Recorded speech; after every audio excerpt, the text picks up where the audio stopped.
your home for Kings talk and so much more. Live and local. Allen Stiles on Sacktown Sports. Yes.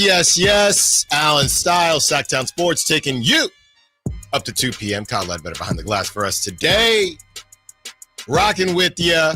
And the short weeks, they can confuse you if you had Monday off because of Memorial Day. Yesterday, I said it was Monday, and thank the Lord it wasn't, because we're already halfway through the week, or by the end of this show, we will be halfway through the week. And we got some gifts, people. I'm very open about how we break down the show, how we construct the show. We like peeling back the curtain from time to time. And I got to tell you, you wake up this morning, you got to do a show at the end of May for 4 hours, and your team hasn't played a game in what feels like a month, maybe more than that. And you wake up and you see trade targets. You see trade rumors. You see the drama that may ensue with the Sacramento Kings, with the San Francisco 49ers, with the Indiana Pacers, one win away from the finals. And yeah, you're excited to get out of bed. And I was excited to get out of bed this morning. I'm listening to Carmichael Dave and a lot of people going back and forth about what would have happened if Haliburton didn't get traded, what would have happened if it was De'Aaron Fox, what would have happened if you make a different move, you don't make a move at all. And honestly, we'll never know. There are some takes out there that the Kings would have found a way to screw up anything. They could have drafted Luka. I remember we did that. When I say we, the station, we did that a couple months ago. Kings could have got Luka. They still would have jacked it up. Okay, that's fine. And I'm not even saying you're wrong, but that's not the world that I want to choose to live in. Okay, because me personally, and we're going to hear from Carmichael Dave later in the show because I did think that he had some good notes on everything. But me personally, I look at this and you can say, hey, they're going to find a way to mess it up. All right, then what? Then what are we actually doing, right? You have to find a way to somehow be somewhat optimistic in these moments. I mean, the one thing, and I know Monty McNair is gone now, but you ever got that friend that you're not really sure how they keep a job, but they always have one, right? They're not the most reliable person. They have some good accolades on their resume, sure, but you always kind of wonder, you never are at a job more than 5 months. What the hell does your resume look like? How do you keep getting hired, especially in this economy? But they keep messing up their situation. But you hope that one day they don't. The Kings have put themselves into positive situations time and time again. And they have not always done the correct thing, whether it's trading Tyrese Haliburton, but they're the ones that drafted Tyrese Haliburton. Everyone's kicking themselves. Teams that weren't even close to Tyrese Haliburton, they're kicking themselves. We could have had him. Could have had Luka. De'Aaron Fox, that's another hit. We'll see with Keegan Murray. So, yes, they've tricked off their situations. And I think the perfect analogy is that dude that cuts to the lane, does the hezzy, does the Euro, and then smokes the layup. But he keeps getting to the lane. You just got to hope that one day he puts enough English on it to make the basket. So I know it's a tough day. Tyrese Haliburton is out of his mind. People want to complain and people want to go back and forth if he's a superstar or not. Look, man, I'm so done. And by the way, the whole athlete thing, we've become oversaturated on that. Okay, we're going to hear from Marcus and Markieff Morris, who are just being thrown in our faces time and time again on ESPN. We're to the point now where you played a sport, you played professionally, so you know more, whatever it is. Yeah, that's oversaturated now, right? When it was Draymond and Steve Nash and at that time it was JJ Redick. Okay, cool. They're saying stuff and LeBron, obviously. Okay, cool. They're saying stuff. This is a different level. But we've gone a little too far now. So we're going to have some fun with what those guys had to say and Stephen A as well. But it would be unfair to start this show about the Kings because the Kings are at home. The Kings are in Cancun. The Kings, for whatever reason, we do not know yet. I don't know if that's because the Kings turned it down.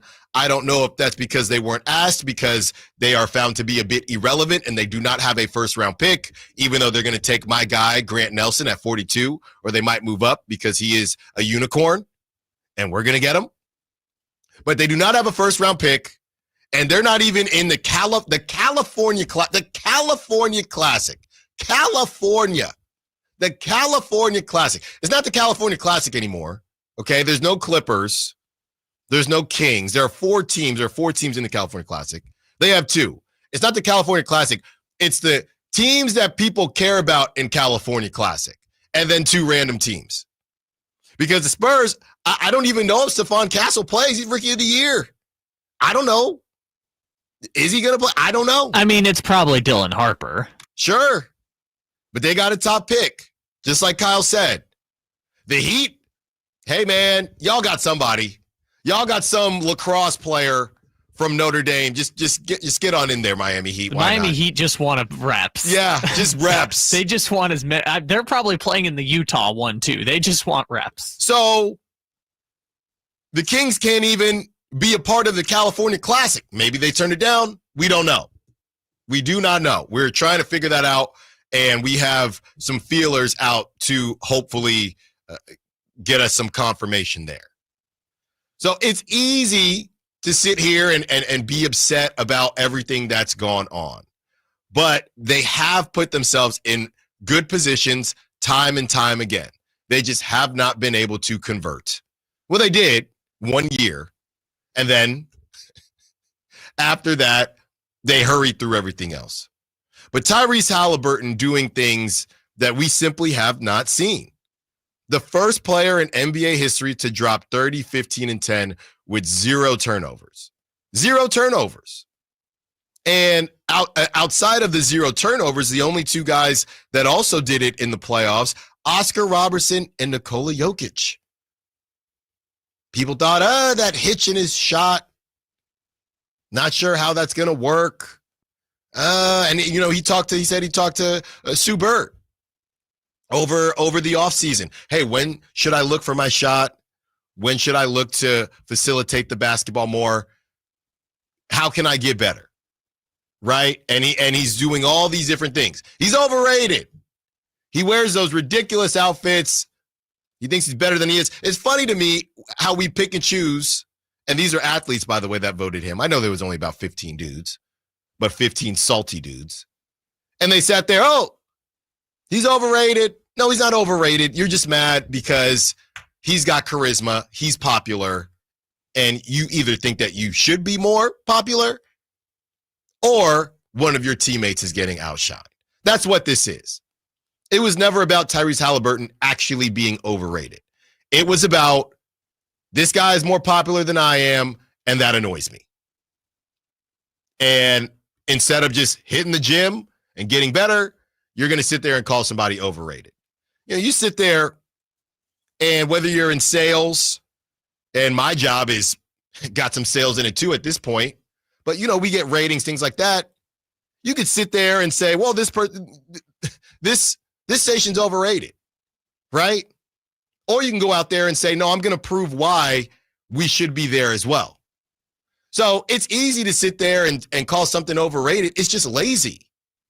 It's just lazy. And all 15 of those players, relatively speaking, took the lazy route, especially when nobody's going to find out who actually said it. So Tyrese Haliburton and what he did last night, and again, the disrespect that even myself, when I ranked everyone, I said, SGA, I fell for the ant stuff. I fell for it. And some of that is me falling for it. Some of that is OKC. I guess I got to figure out if we fell for the ant stuff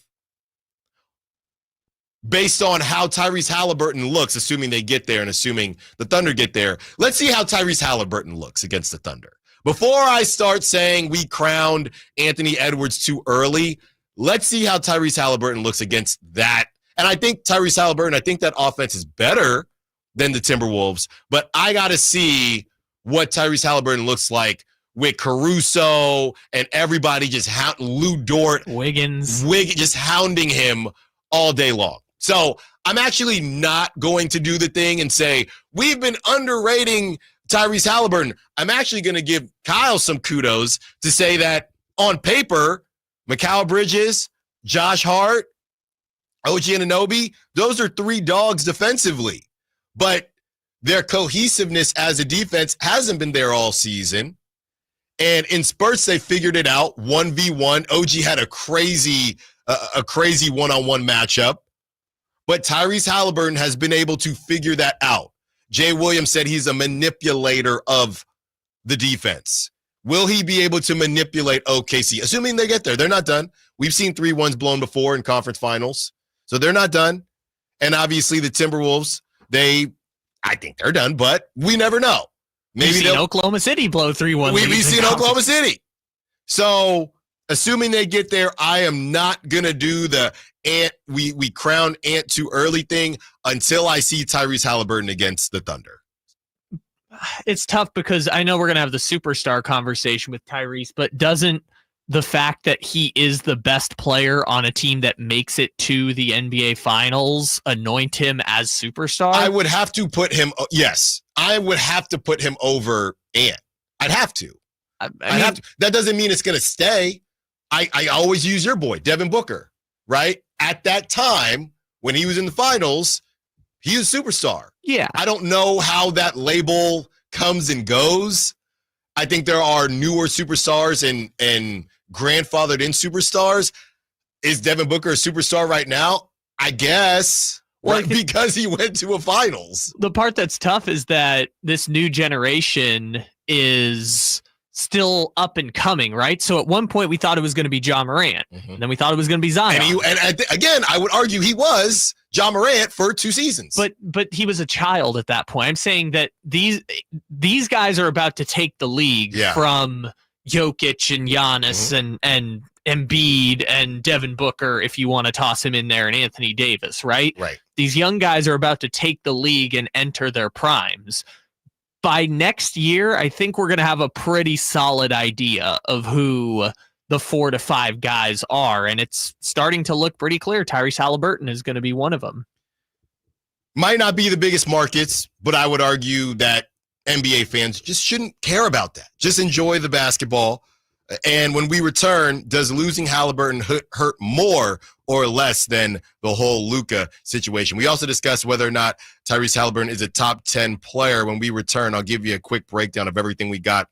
Brett Siegel coming up at 12. You do not want to miss that. You also do not want to miss this outrageous trade, yet realistic, with the Sacramento Kings and the Golden State Warriors. Allen Stiles, Sacktown Sports.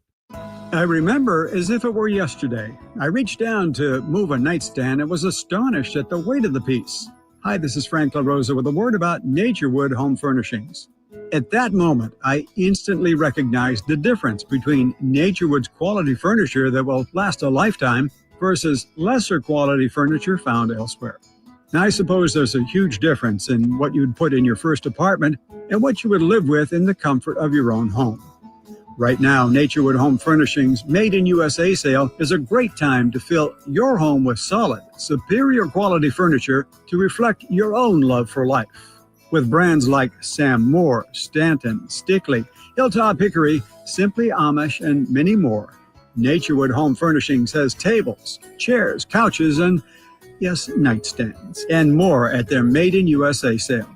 Find furniture that will be with you forever. Naturewood Home Furnishings, off Highway 50 at Hazel. Look for the water wheel.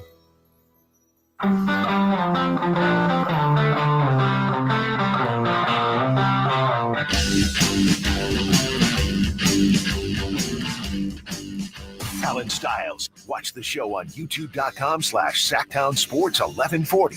Or listen on the Sacktown Sports app.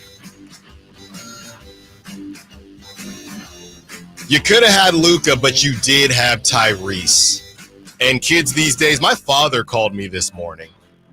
And, you know, he's out there in Illinois, Indiana, right there on the border. So he's a couple years or a couple hours ahead of us. So he calls me. Kyle and I are sitting there. It's 9:22. Okay. So we're getting ready to hop on with Dave and Chris Verlot, and he calls me, says, hey, and he's a guy, I should preface this.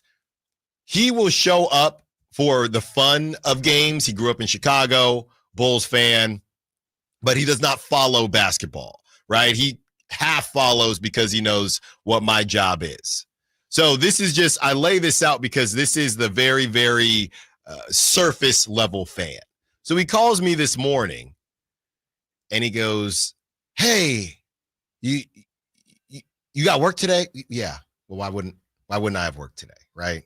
Then he says, hey, why did the Kings trade, just real quick, why did the Kings trade Tyrese Haliburton? He seems like a pretty good player.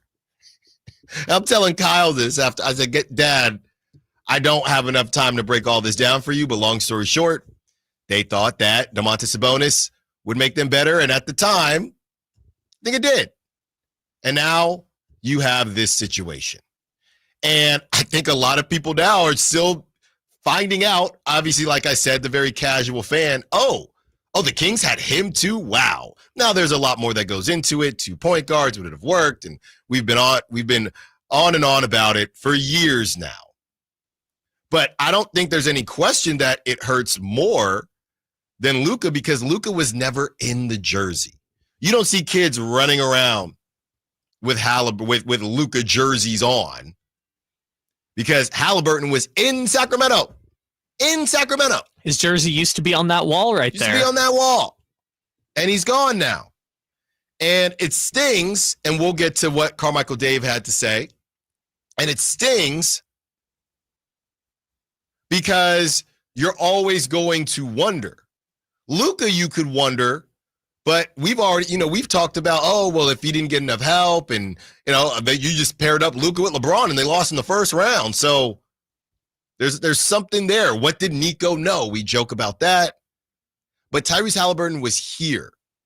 And I know there's been some back and forth, and Dave said, hey, I don't know if De'Aaron Fox did what or would have done what Tyrese has done if we just swap the whole deal, right? Tyrese stays in Sacramento and De'Aaron Fox goes to the Pacers. Look, I'm on record, and I would have had De'Aaron in front of Tyrese at the beginning of the season.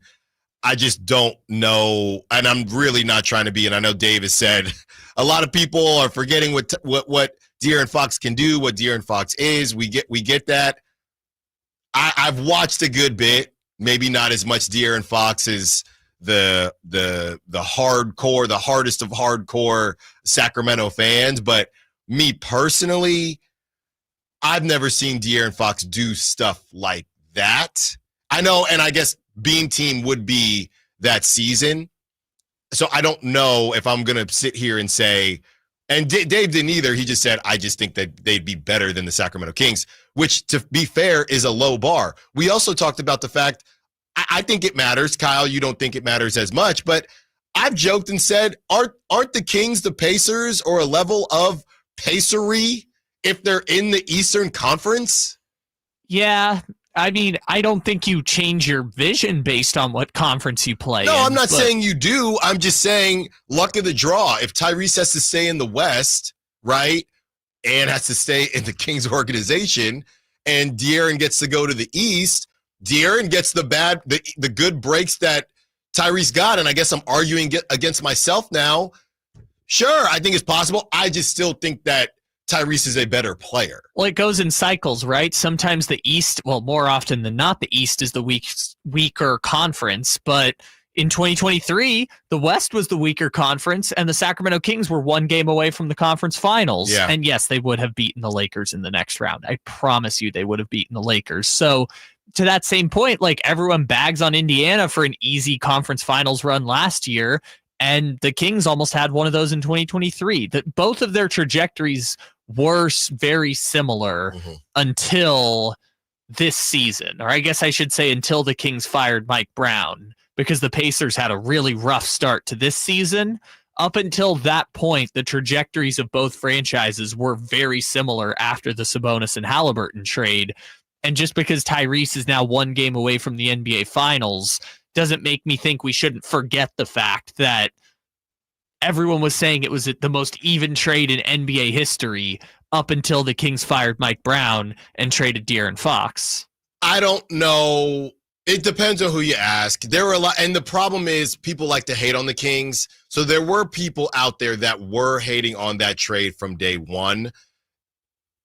Are those people just Kings haters and like to hate on the Kings? I don't know, maybe. But I don't know if the sentiment of it being the most even trade in NBA history it is as strong as you're making it out to be. Well, not anymore. I'm saying even before, I'm saying, well, maybe you could argue it started last season where even though they got a kind of a cakewalk to the Eastern Conference Finals, people were still saying that one I argued, right? Last season, I argued De'Aaron would have done this. This season, I'm not arguing that anymore. And it's because maybe I'm being prisoner of the moment because De'Aaron didn't play the end of the season with that finger. And even when they played with the Spurs, it was a quick trade. So they're still figuring things out. And Tyrese Haliburton has taken a leap. I live in a world where multiple things can be true, and I think all of those things are true. Yeah, and I think now we're getting to the point where the trade itself starts to feel less even because this was the thing everyone knew was coming, right? Even because Sabonis was unequivocally a better player than Tyrese Haliburton for the previous 2 seasons. Right. Now is the point that people were always making and why JJ Redick called it like basketball malpractice when it first happened, which was the potential of what you're giving up could be the thing that everyone in the NBA wants, right? Which is a superstar in their early 20s. And now we're starting to get that. And there were debates at the time, would Tyrese Haliburton ever get to that level of player? But now you're starting to see, I wouldn't say the worst case scenario if you're a Kings fan, because we want Tyrese Haliburton to succeed, but you're seeing in the evaluation of the trade, you might have just given up one of those 4 players of a generation that everyone tries to get. But to me, that says less about Domantas Sabonis and more about De'Aaron Fox. That was them, and I know there's the back and forth. What if they just traded? That is them saying, we believe that, yes, I don't think they traded for Domantas Sabonis thinking Domantas Sabonis was going to be the superstar. I think they traded for Domantas Sabonis thinking De'Aaron is going to take that leap. And he did the next season, the Beam Team season. And then last season, he started out hot and he fizzled out. And that's what happened. Sure, but I think that does a disservice to Sabonis, right? Because the way the Kings were going to be able to contend, I believe they would have been in the playoffs for years and years, is the 1A, 1B. I don't think it was ever going to be this person's the 1, this person's the 2, because Sabonis is just such a unique player. This is the only way I will go about this, or I guess the easiest way to go about this. We can flip it, right? If you put De'Aaron Fox on the Pacers last season, I could maybe make the argument that they get to the Eastern Conference Finals because of the injuries, things like that. I do not think that De'Aaron Fox would have got them back, and they did face injuries this season. I've been working here for 2 years, and I have not seen the Kings beat the Knicks. Not once, by the way. And I would also say you put Tyrese Haliburton on that Kings team. This is my opinion. You put Tyrese Haliburton on that Kings team last season, they're in the playoffs. That's just my opinion, though. I could be completely wrong, and we'll never know. You're talking about this season that just happened? No, or the I'm talking 2024? about post-Beam Team season, 2024. They would have gotten back to the playoffs. Sure, but they were 1 game away from getting there anyways. And if you're saying Tyrese is the difference... You know who cares about that one game? You know who cares about that playoff revenue? I just say it. We're way over time. When we return, it is time for the Dream Targets. Greg Swartz of Bleacher Report, who joined us, what was that, last week? Now he decides right after he joins us to drop a banger of an article. It's not just about Domantas Sabonis. It's about Keon Ellis, and it's about Draymond Green. How do they all fit? Don't move. 3 minutes. We break it all down. Allen Stiles, Sacktown Sports. I'm Ken Korak with your Green and Gold Report, brought to you by Comcast Business, powering possibilities. Well, when the A's broke their losing streak to finish the last homestand, it was a special day for Logan Davidson and Willie MacIver. Each guy got his first major league hit. And for MacIver, who grew up an A's fan, he drove in the go-ahead run in the bottom of the 8th inning and threw out the potential tying run to end the game. A storybook finish to a special afternoon. Comcast Business helps turn today's small businesses into engines of modern business. It's how restaurants become reliably up and running neighborhood favorites. It's how retailers become seamlessly restocking, cyber-securing must-visit shops. And it's how healthcare offices become data-managing caregivers that we all depend on. With reliable connectivity, enhanced cybersecurity, advanced fiber solutions, and Wi-Fi backup, Comcast Business is powering the engine of modern business. With 25 award-winning years in Northern California, Ashton & Price is your local injury law firm. Pro attorney tip: if a firm presents it's local, but they're in LA, red flag. If your first consultation is not with a lawyer, big red flag. At Ashton & Price, your first consult is with a local attorney, and if serious injury prevents travel, a lawyer will come to you. Still not enough? George Washington's my uncle. At Ashton & Price, no red flags, just red, white, and blue. Remember, for the best advice, don't think twice. Call Ashton & Price. Thanks for calling Discover. This is Nia. Hi, Nia. It's Jennifer. Did you know that Discover automatically doubles all the cash back you've earned at the end of your first year? Yeah, I work here. Okay. I was just double checking. Get it? Because Discover automatically doubles all the cash back you've earned at the end of your first year? Oh, you get me, Nia. You could say that I double get you. I guess we've taken it too far. You earn, we match. Discover Cashback Match. See terms at discover.com/creditcard. For a lot of us, saving up a down payment can be the biggest barrier to buying a home. So Rocket Mortgage is lowering down payments to 1% for eligible home buyers with ONE+. Because everyone deserves their shot at the American dream. Call 800-4ROCKET or visit rocket.com to get a head start on your starter home. Rocket Mortgage, LLC. Licensed in all 50 states. NMLSConsumerAccess.org, number 3030. When you're young, life is full of choices. Don't let opioids like highly addictive and deadly fentanyl take away your life with just one wrong pill. Addiction is a disease that can affect anyone at any age. But there is a choice to get help for this disease. Find medically proven treatment options, including virtual, at choosemat.org. Summer's almost here, and so are popsicles, pool days, and a lot of smiling. Make sure your kiddo's smile is ready with a visit to Kids Care Dental and Orthodontics. Our expert team makes dental visits easy and fun with sensory-friendly hours for kids who need a calmer environment. We can also accommodate same-day treatments, and to save you time, if your child needs multiple treatments, we can often do them all at once. Appointments fill up fast, so don't wait. Beat the summer rush and schedule online at kidscaredental.com. That's kidscaredental.com, where healthy, happy smiles begin. Come check out Capital Casino, Sacramento's #1 poker room with the most variety of table games in the region in a safe and friendly environment. Plenty of well-lit parking available, conveniently located in downtown Sacramento. And remember, Capital Casino has the best food, the best service, and the best action. 411 North 16th Street in downtown Sacramento. For more information, log on to capital-casino.com, and please gamble responsibly. 1-800-GAMBLER. Allen Stiles You can join the show by texting 916-339-1140 on Sacktown Sports. 916-339-1140. How you feeling about this Tyrese Haliburton situation? Stop me if you've been asked that question before. A lot of people saying it's obviously Haliburton. He had on the purple. He was right here in Sacramento. Luka, we can always imagine, but Luka was never with the Kings, so it's a little bit different, and I would agree with you. And we are going to revisit Tyrese Haliburton, whether or not he's a superstar, questions like that. If you're just now joining us, thank you for joining us. California Classic, I know a couple people have been on the text line asking us about this situation, and no Kings in the California Classic this year. It will only be at Chase Center. And now people are curious why that is, trying to bring up what in the world possibly happened.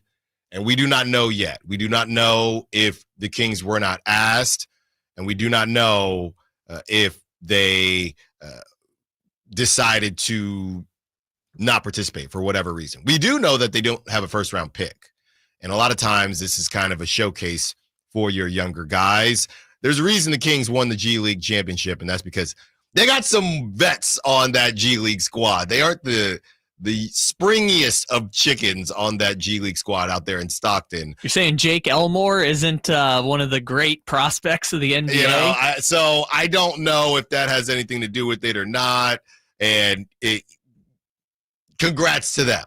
But they are not going to be a part of the California Classic. We are waiting. We have some feelers out to try to figure out why that is. And when we have that information, we will share that with you. But as we take a trip from reality into a bit of fantasy, if you will, the dream targets are out. This is from Greg Schwartz, who joined us on the program last week. So Greg decided to cook this up yesterday on Bleacher Report. You can check out the full article on BleacherReport.com or on the BR app. And basically the breakdown is 3 dream targets for every NBA team. So I pointed out who the Kings had or who he had for the Kings, and also where the names were brought up, where Kings players were brought up for other teams. So I'm not going to make you wait for this, the biggest trade or trade idea that's been captivating Kings fans all morning on my social media. Domantas Sabonis, Greg has as a dream target for the Golden State Warriors. That's right. He has Domantas Sabonis as a target for the Golden State Warriors. And not only does he have them as a potential match for Domantas Sabonis, Greg says that he would even move Draymond Green in order to make it happen, which is something that I don't think will happen, but it is pretty interesting. This is the write-up. Sabonis would be the perfect third star for the Golden State Warriors, even if it meant trading Draymond Green in order to get him. The 29-year-old has led the NBA in rebounding for 3 years in a row, is the league's second best passing big man after Jokic, and shot 41.7% from 3 this season. Stephen Curry, Jimmy Butler, and Sabonis would give head coach Steve Kerr a ton of offensive options.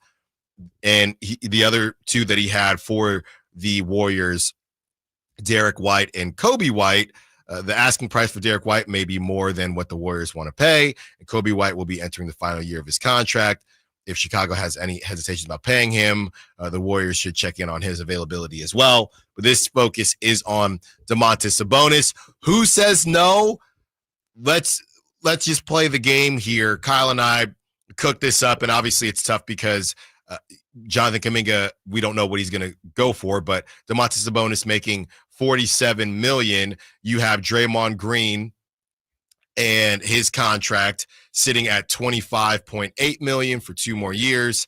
And then in addition to that, you would sign and trade with Jonathan Kuminga. That money would be close enough. Like I said, maybe you throw in somebody else, just play the game with us. So the premier names would be Draymond Green and Jonathan Kuminga for Domantas Sabonis. Who says no in that deal? Frankly, I think both sides say no. I was going to say, I'm pretty sure the Kings definitely say no. Both sides say no. Golden State, they're not moving Draymond Green. I think this is the tough part about it. I think they would move Draymond Green. I just don't think they would move Draymond Green for Sabonis. I think they're still in the Giannis universe. Yeah. And I think they're kind of at a point where it's like, hey, I mean, we talked about this when they got eliminated. Do we still believe Steph Curry can be the best player on a championship team at 38 years old? Or is this one of those situations where, like, LeBron was 37, 38, and they went and got Anthony Davis, a budding star, right, in his prime? I think it's they went and got Jimmy Butler at 36. Yeah, it's like you need a capital 1A and 1B in order to put a champion around Stephen Curry. And all the props to Stephen Curry and that defense for beating the Rockets in round 1. I just look at the landscape of the West and I say, you've got the Lakers I feel better about because of Luka. The Timberwolves I still feel better about because of Ant. And honestly, they should probably find their 38-year-old star to pair around Anthony Edwards. You've got the Clippers. You still feel get better about the Clippers. And then you've got obviously Jokic and the Nuggets, which they'll kind of figure out what they're doing. Right. All of whom are chasing Oklahoma City, who has the budding star of the future and 2 young stars. So I look at the Warriors in a tough spot where it's like they're probably a Giannis away from competing for a championship. Yeah, again, that doesn't help Steph. They need another singular talent. And they need somebody that can shoot the basketball. And that 3-point percentage is just so misleading, and it's going to get used everywhere for Domantas Sabonis. But if we play the same game right now that we've been playing as far as a big 3, does the big 3 of Steph Curry, Jimmy Butler, and Domantas Sabonis scare you, knowing that, again, defensively, there is no help. There is no help for Domantas Sabonis. This isn't adding Domantas Sabonis with Draymond Green. This is Draymond Green is gone. And now you have Domantas Sabonis, Jimmy Butler, and Steph Curry. Is that scary? And what, Podziemski and the rest of the crew? That's not scaring me at all. No, but I think it also misses the point, too, which is Draymond Green is there because Steph wants him there. If they go behind Steph Curry's intention to keep Draymond Green there, it's going to have to be for something that you know is going to make an immediate impact. And I don't know that adding Domantas Sabonis for Draymond Green and Jonathan Kuminga, and throw Moody in there too, it wouldn't make a difference. Yeah, I don't think you know for certain that's going to make the impact you want. Because if you get that wrong and you can't fill out your bench around those guys, I mean, that is a we got to clean house type of situation. Yeah, what it turns into is doing something just to do it versus something making sense. It reminds me of Geno Smith with when Eli lost his streak, right? And Geno Smith started on the New York Giants. That's not how it should have ended. Not for Geno Smith, right? If it had to end, cool, but it didn't have to end like that in a season where what are we even talking about? If you're going to end the Draymond thing, it better be worth it. Yeah, exactly. It better be worth it. It's the same thing with Klay Thompson, right? The Klay Thompson thing should not have ended the way that it did, but Klay Thompson just wanted to try and compete for a championship and do something different. And if he's able to stay in Dallas, then maybe he figures that out. So I'm not doing it. 916-339-1140. Draymond Green, Jonathan Kuminga, Moses Moody for Domantas Sabonis. Are you doing it? When we return, let's discuss the trade targets that Greg has for the Kings to acquire. Allen Stiles, Sacktown Sports. At Napa, we've spent the last 100 years building our business into an engine that powers yours. Whether you're big or small, national or local, Napa has the automotive solutions your business needs to stay moving. And it's all driven by a nationwide network of quality parts and exceptional service on one mission: to keep your business moving full speed ahead. That's why we are the pros that know. Napa know-how. If you need to hire, it seems like the whole process can be exhausting. You search resumes, wait for the right candidates to apply, set up initial interviews. It's a lot of time and work. Well, what if you could meet with qualified candidates for your job the very next day? Now you can with Zip Intro from ZipRecruiter. And right now, you can try it for free at ZipRecruiter.com/free. Zip Intro is super easy to use. You simply pick a time, and it does all the work of finding and scheduling qualified candidates for you. Then you can choose who you want to talk to and meet with great people on back-to-back video calls as soon as the next day. Best of all, you save time and energy. Try Zip Intro for free right now at this exclusive web address, ZipRecruiter.com/free. Zip Intro. Post jobs today. Talk to qualified candidates tomorrow. Once again, Go to ZipRecruiter.com/free to try it for free. That's ZipRecruiter.com/free. Attention! If you owe money to the IRS, this is an urgent message. The IRS is cracking down by sending out collection letters, garnishing paychecks, seizing bank accounts, and putting liens on homes and businesses. They call it enforced compliance, and you better watch out because penalties and interest on unpaid taxes compound daily, making it even harder to get out of debt. Don't let tax debt destroy your life. You need to call Optima Tax Relief, America's #1 tax resolution firm. They're experts in taxpayer assistance programs that can save you thousands if you qualify. A+ rated by the Better Business Bureau, Optima's resolved over $1 billion of tax debt for their clients. Let them fight on your behalf, helping to put your tax problems to rest. Call the tax professionals at Optima now for a free consultation. Call 800-343-6460. 800-343-6460. 800-343-6460. Optima Tax Relief. Some restrictions apply. For complete details, please visit OptimaTaxRelief.com. Hi, Sacramento. It's the No Surprise Guys at Bell Brothers Plumbing and Air Conditioning. Is your AC on the fritz? Call Bell Brothers. Looking to replace your old unit with a 0% financing and no payments for 12 months on approved credit? Call Bell Brothers. We're fast, reliable, and respect your time by showing up when we say we will. The price we quote is the price you pay. We are the No Surprise Guys. Call today to get a free estimate on a new HVAC system, or simply schedule your $87 AC Precision tune-up to keep your system running smoothly. With more technicians, more trucks, and more experience, we get the job done right the first time. No surprises. Our technicians are all background checked, drug tested, and will leave the work area cleaner than they found it. Don't wait. Call Bell Brothers today or book online at nosurpriseguys.com. That's nosurpriseguys.com. Surprise Guys, Bell Brothers.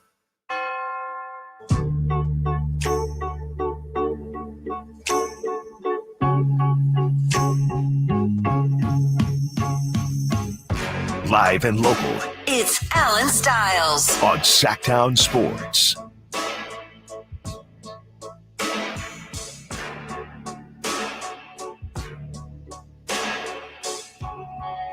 Just saw this about 30 minutes ago as Shams said, yeah, it's going to be a crazy offseason as we talk about, all the jokes about sports in the summer. There's only baseball. So Shams says it's going to be a crazy offseason. Now, Jake Fisher just posted this about 30 minutes ago. Trades are going to be the marquee aspect because there's a number of high-level players available, and there aren't really any marquee free agents. One cap strategist told me.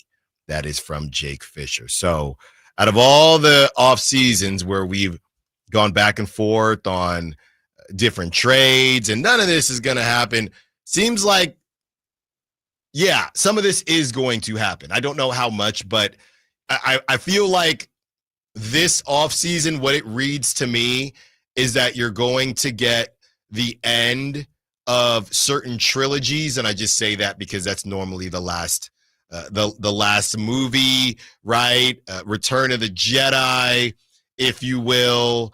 Mighty Ducks 3, of course. Ah, yes, 2 movies of equal historical importance. And that's correct. That's exactly right. We're going to start to see the end of certain trilogies. I think we'll see the end of the Zion, the Zion drama. I think we might see the end of the Trae Young trilogy. I think we'll see the end of the Cam Johnson trilogy. Some of these trilogies are going to end. Maybe the Cam Johnson trilogy. Maybe even, I think even, and I said this yesterday, I'm just going to keep pushing it, the Lauri Markkanen trilogy. I think that ends. I think D3, Mighty Ducks, I think it ends for Lauri Markkanen.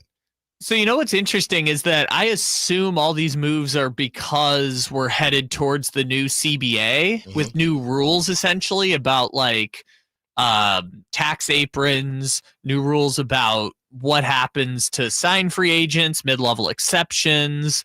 I just assume that people are trying to position themselves better in the new age because they maybe signed a contract before the old CBA came in. So like we saw the Cavaliers are potentially interested in moving Garland or Jarrett Allen. And that's one of those things where Mobley's getting a max, Donovan Mitchell's getting a max, Darius Garland's getting a max. they got to either dip into that second luxury tax or they're not going to be able to afford that entire team. And so they're trying to see what they can do to kind of make it make more sense, Right. which is hard when you've just won 64 games to have to pivot. Like if they trade Darius Garland for Ja Morant, they save money. Yeah. But there's a lot of options that each team is going to have just based on where they're at in the process, right? And who wants to spend what money. So we just saw that from Jake Fisher. Do want to get to these Kings trade targets, by the way, from Greg Swartz of Bleacher Report, because apparently some of this stuff is going to happen. And two names here get brought up from the same team. Two of them have been brought up so far on our trade targets. One of them, I don't know. This is kind of disrespectful. This is some Sacramento stuff for this dude to be on your dream target list. Everybody else getting, Giannis and guys like that. I keep scrolling down to the Kings' dream targets. It's Derek White. Okay, cool. Jrue Holiday. So the Kings' dream target is a bad contract in Jrue Holiday. And the Kings' last dream target is Marcus Smart of the Washington Wizards. Why do we have to live like this? Why do we have to live like this? So just all point guards the Celtics don't want. Why do we have to live like this? By the way, other Kings mentioned for certain teams, Jonas Valanciunas mentioned as a dream target for the Pacers, and Keon Ellis mentioned as a dream target for the Nuggets and the Knicks. And I thought the Knicks was pretty interesting. I think maybe they're saying, okay, Landry Shamet and the campaigns of the world. Yeah, we're good here. Other teams that mentioned Domantas Sabonis was connected to Grizzlies and the Thunder. And obviously we had that discussion about the Thunder. The Grizzlies, I guess they're just thinking a little two-man game with Ja and obviously Domantas Sabonis. So interesting stuff there. Well, and also Jaren Jackson is the perfect four. Would. Mm-hmm. Yeah, that would definitely work. But yeah, as far as the Kings targets, you get Derek White is the dream. Out of Derek White, who might be overpaid on a different team. We do not know that yet, but it is possible he might be overpaid. Derek White, you're saying? Derek White as a second option on a team that trades for Derek White at $30 million might be overpaid. They're paying him to be a third option. All you need is for him to be a third, and he was a third option at times on that Celtics championship team. Well, that's fine, but again, and the Celtics paid everybody. I don't know that Derek White, again, you can call him a second option, you can call him whatever the hell you want. Derek White on a team with no protection, I don't know what that looks like, right? Okay, let's trade for Derek White. He's the third option behind Zach LaVine and Domantas Sabonis. Yeah, that's terrible. Well, that's terrible. This is the thing, is that he's played as a number 3 on, for my money, the best 1 and 2 in the NBA with Jaylen Brown and Jason Tatum. So next year we're going to kind of find out one way or another what it looks like for Derek White, because he's either going to be on another team where he's asked to be a number 3, or he's going to be on the Celtics where he's going to be asked to be a number 3, because the Celtics are not going to have Jason Tatum for the entire season. Who's your number 2 in that situation? For the Celtics? Yeah. Porzingis. I mean, again, it's obviously a health thing. Yeah. Okay. But that's why I'm saying at times during the championship, he was their number 3 because Porzingis wasn't on the floor. I'm pretty sure if they keep Derek White, they're going to want second option energy. That's what I think the Celtics would want if you're going to hold on to him. Jrue Holiday, we've already discussed. That's fine. He's on nobody's, I wouldn't say dream target, but I guess dreams are different out in Sacramento. And Marcus Smart, I mean, I don't even know how hard it would be to acquire. Just go get him. Yeah. If you want, is somebody gatekeeping Marcus Smart in Washington? I mean, they got trade exceptions and stuff, but I don't know exactly how such a deal would work out. I think it would be fairly easy to get that done. I mean, he's on nobody's timeline. And I think we even discussed go get Middleton and Marcus Smart if that's what you're going to do. And Let's see if something works. And again, this just feels so sad to be talking about Marcus Smart and Chris Middleton as Tyrese Haliburton. You know what I did? I got about 3 minutes in. I watched 3 minutes straight. And I was also just impressed that there were 5 minutes straight of Tyrese Haliburton spin passes. 5 minutes straight of Tyrese Haliburton where he passes. It's a little hybrid no look and he spins. And he did it against the Kings. I remember watching it. It was completely unnecessary. I found myself on X, by the way, on Twitter, where you don't normally watch anything longer than 2 minutes. I watched 3 to 4 minutes straight of Tyrese Haliburton 360 pirouette passes. And it just made me feel, it just gave me life instead of having to go back and talk about Marcus Smart and Chris Middleton. Yeah, which I will say, thank you. We like Greg Shorts, friend of the show. Yes. For his dream target, he chose like the one contract that would make no sense to trade for, because the trade it's at just a dollar value where the trade exception doesn't work. You talk about Marcus Smart still? Yeah. So like for PJ Washington, they could get him basically for nothing because he's less than 16 million. But because Marcus Smart is 21 million, you can't use the trade exception. He chose the one contract that is literally impossible for the Kings to trade for, except for giving up Malik Monk or DeMar DeRozan. That's the Sacramento dream, huh? Marcus Smart, but you have to 21 million. But you have to trade DeRozan. No, that's what I'm saying. He chose the one contract they literally can't trade for. This is here. Hey, Kings or Warriors, you get Domantas Sabonis. Let's see who else he has. Warriors, you get Domantas Sabonis. Hawks, you get Jaylen Brown.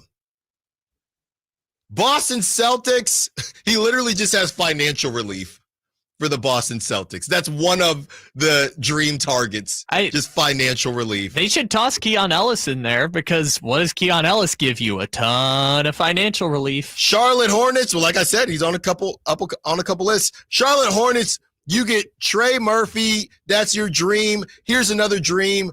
Anthony Simons or Walker Kessler. Chicago Bulls, here's your dream. Jared Allen, Mark Williams, Daniel Gafford. Cleveland Cavaliers, here's your dream. Giannis Antetokounmpo, Dorian Finney-Smith or Isaiah Stewart.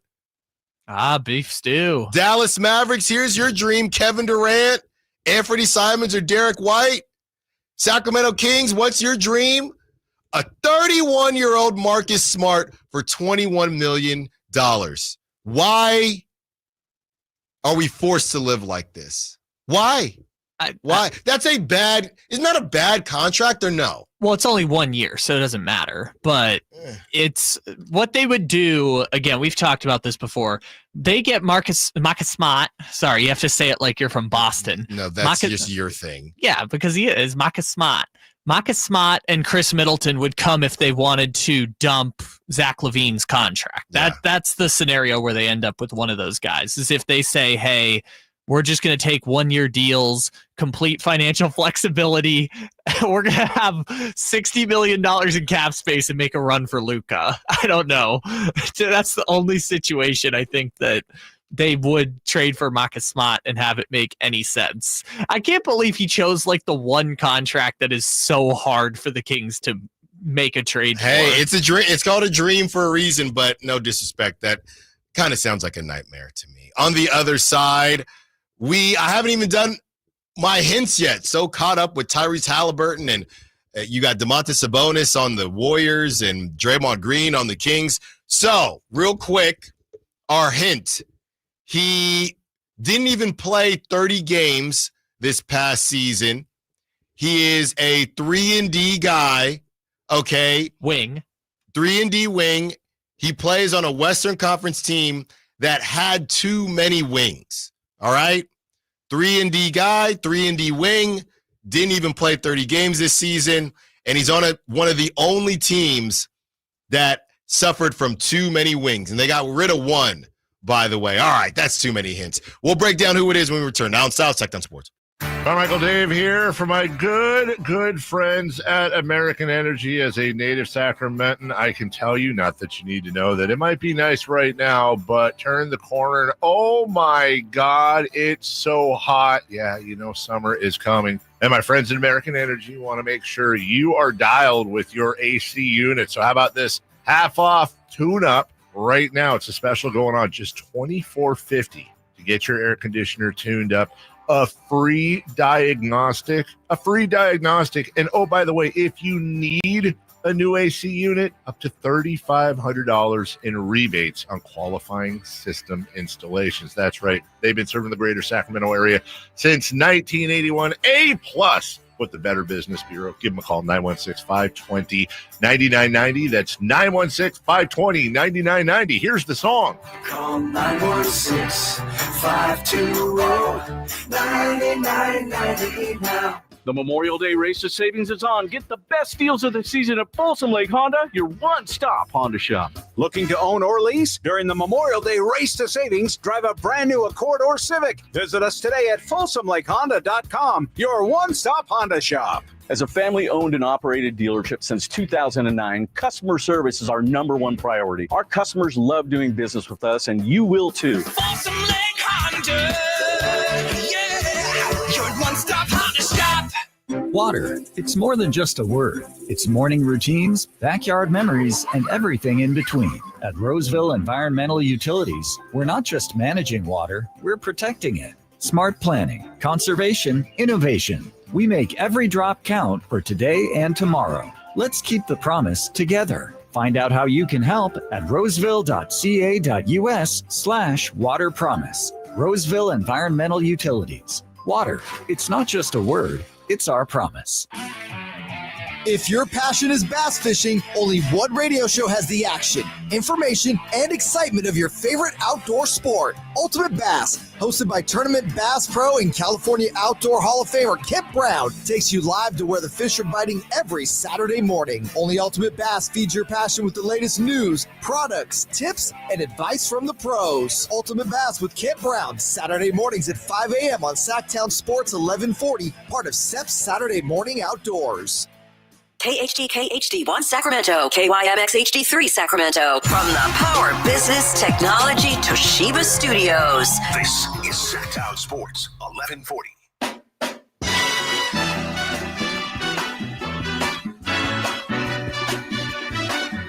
Your home for Kings talk and so much more. Live and vocal. Allen Stiles on Sacktown Sports.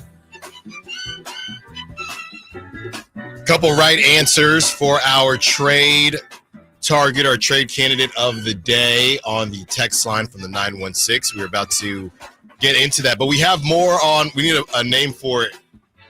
Help me out here. I was going to say the Classic Gate, CC Gate, California Classic Gate. What's a good name for the drama going on with the California Classic? No Kings, by the way. No Golden One Center, no Kings, by the way. I have an update, but we need a name. By the way, does this mean the Mitch Richmond Award is dead? Because last year they started that whole thing that was like the winner of the California Classic between the Kings and the Warriors gets the Mitch Richmond Award. Yeah. So that means it's just done? We're just never bringing back the trophy? Well, here you go. The Warriors, Spurs, Lakers, and Heat. Those are the 4 participating teams. And you heard that right. California Classic, only 2 teams from California participating. It will only be at Chase Center. So this is Carmichael Dave, and he chimed in about 20 minutes ago. He says, I'm told that starting next year, they will alternate sites, and it will be held at Golden One Center next year and every other year after. And then in parentheses with the Kings, of course. But we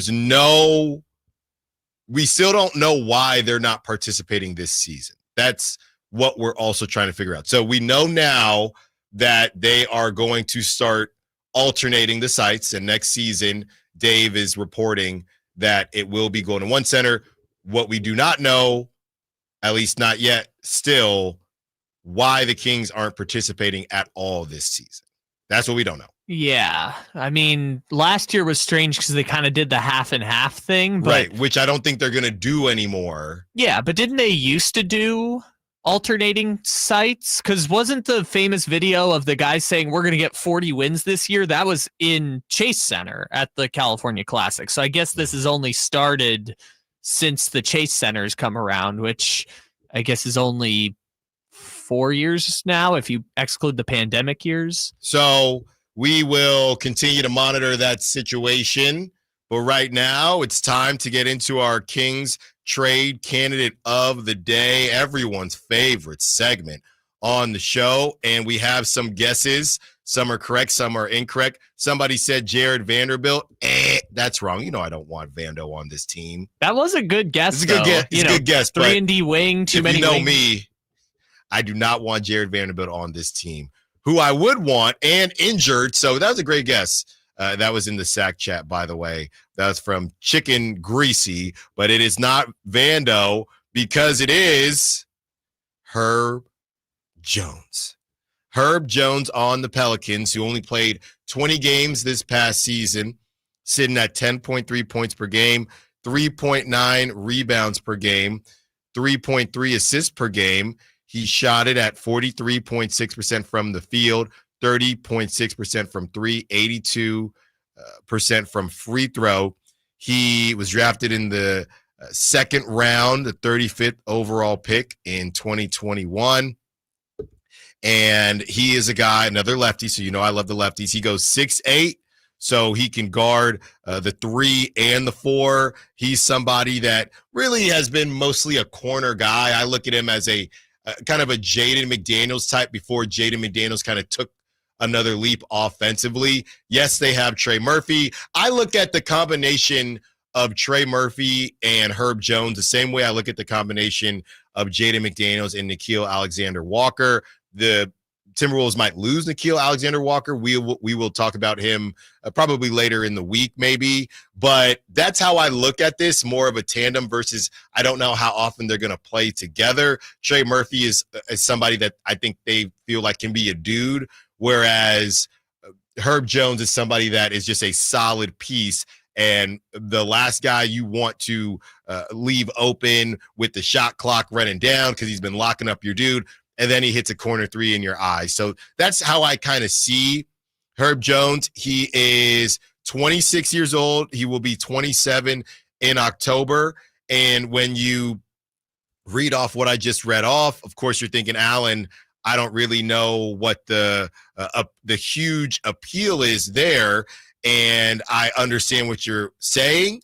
Then you get to his contract, which he has 2 more years left on with no player option or team option.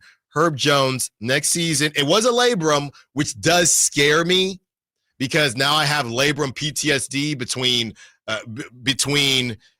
obviously Devin Carter and Red Huerter. Velvet. Yes, Kevin Huerter. The labrums scare me. They do. But I'd be willing to take a chance because this brother is only, relatively speaking, only making $13.9 million next season. He'll be 27, 14.8 next season after that, and then he'll be an unrestricted free agent. I think that the value, and we're going to get into who the Kings would have to move. I think the value is super confusing on him because it's a really good deal. He is coming off a season that he just didn't play, really. I honestly didn't even realize he played 20 games, but he played 20 games. The Pelicans did absolutely nothing. And, obviously changed their entire front office. They changed their front office. They have Trey Murphy. Obviously, it's a wing-driven league, but I don't see Herb Jones is turning in. Like I said, I have him as a Jaden McDaniels type. I don't see him being a first option, second option. This is a bit of a glue guy, but a younger glue guy that can take some pressure off of Keegan Murray and let Keegan cook more offensively. Yeah, this is essentially your Aaron Nesmith, if that makes sense. Mm-hmm. Your fifth offensive option, defensive specialist, playing 25 minutes a game, makes about $12 million or $14 million. Yeah. Kind of in the same vein of PJ Washington, which was a player we talked about a couple weeks ago. Right. Where it's like probably starts on this team because they need wing help, but also needs to be part of larger moves to have any kind of impact. Yeah, and it's funny because they're both 26. PJ is about to turn 27, so a smidge older. They're both about to leave my favorite area, that 24 to 26 age range where it's, hey, what are you going to be? They're both kind of the same guy, but, PJ is a little bit thicker, and you look at him more as a 4. I think PJ is better offensively, and I don't know that that's really a question.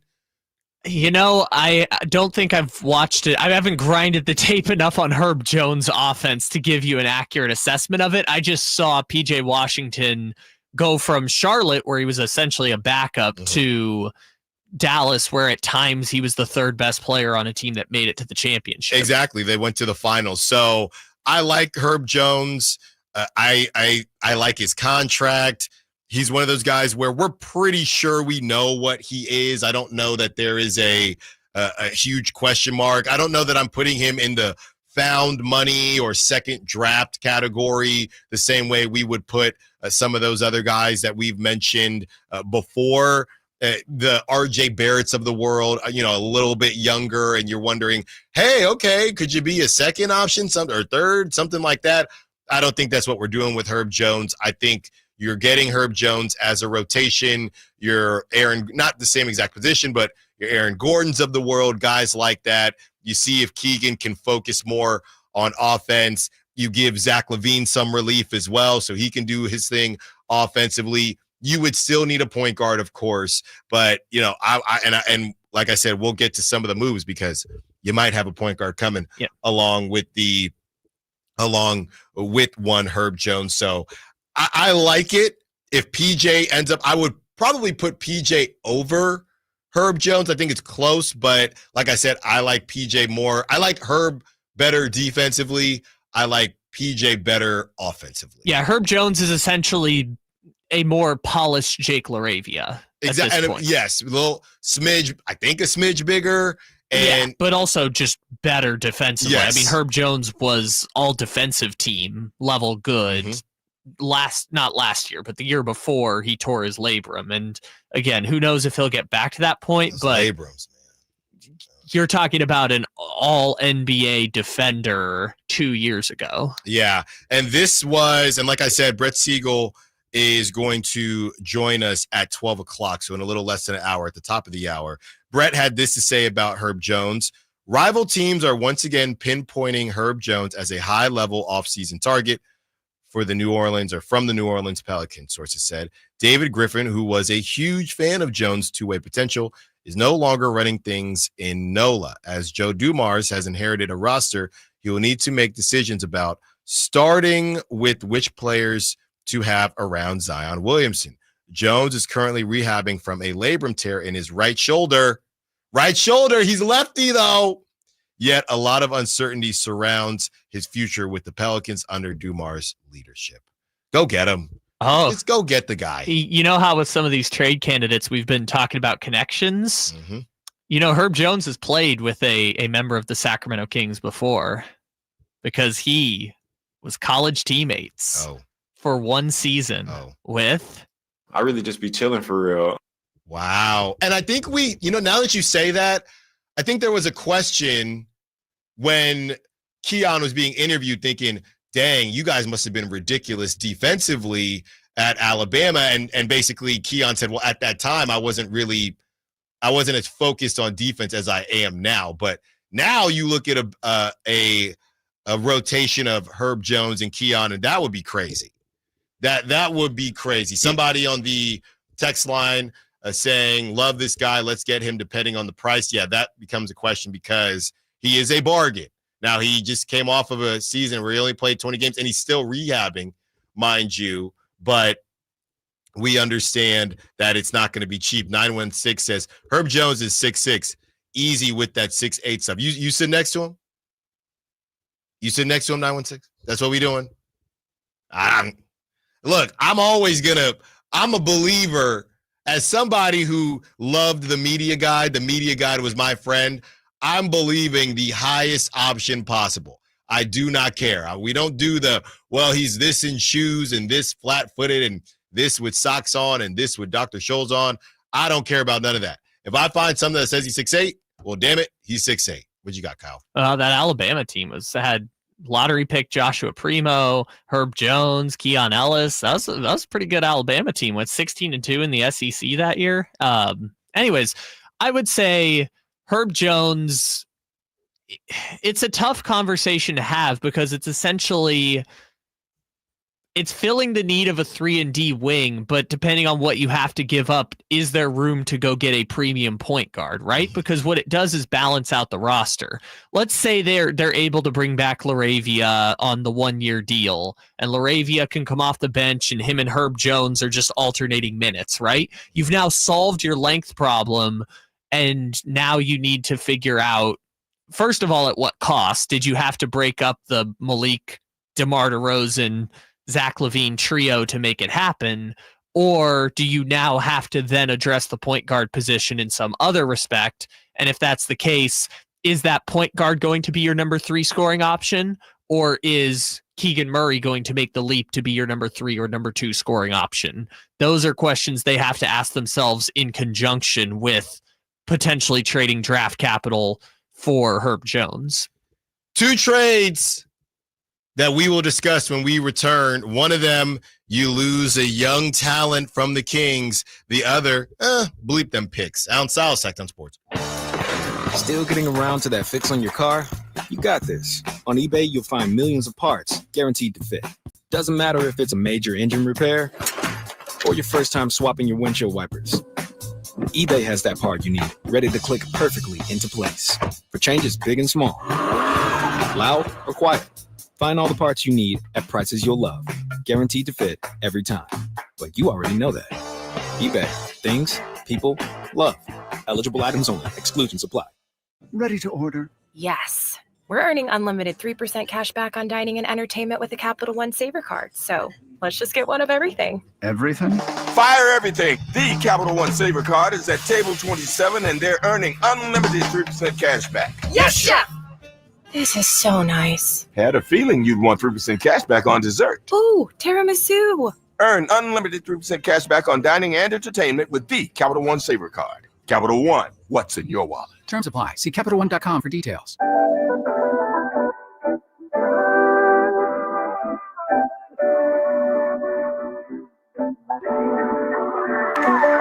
Allen Stiles. Watch the show on youtube.com/Sacktown Sports 1140.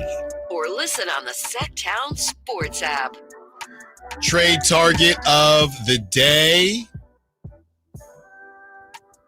Herb Jones of the New Orleans Pelicans. Herb Jones only played 20 games this past season. He was out with the labrum injury, but he is left-handed, and the labrum was in his right shoulder. So that makes me feel a little better.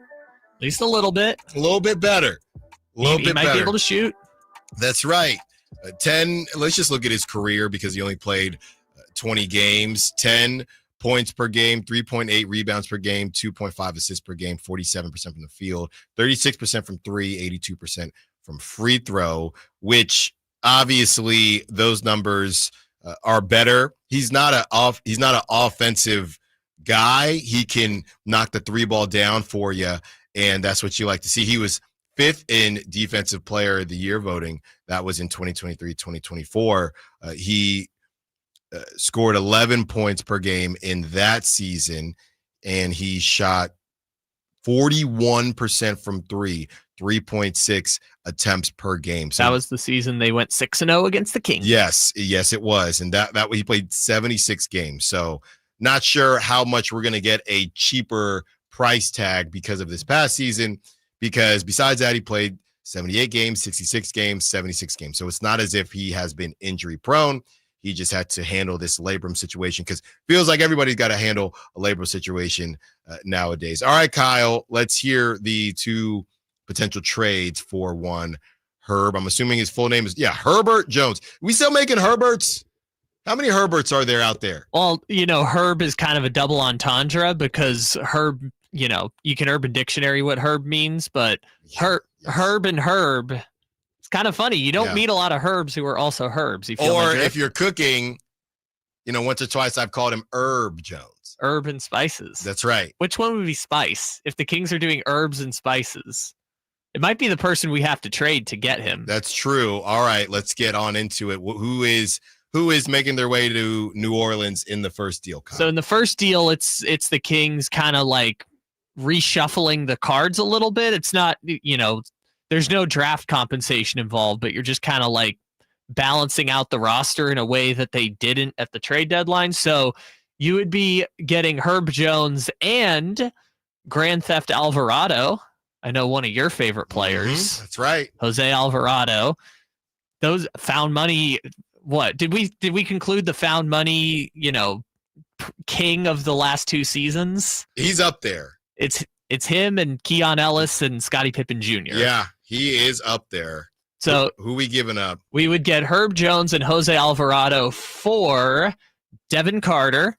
God blessing me with his body. And Malik Monk. Wow. Which would leave the Kings with a lineup of, I guess for now, Jose Alvarado. I guess they'd probably go point guard. Yeah.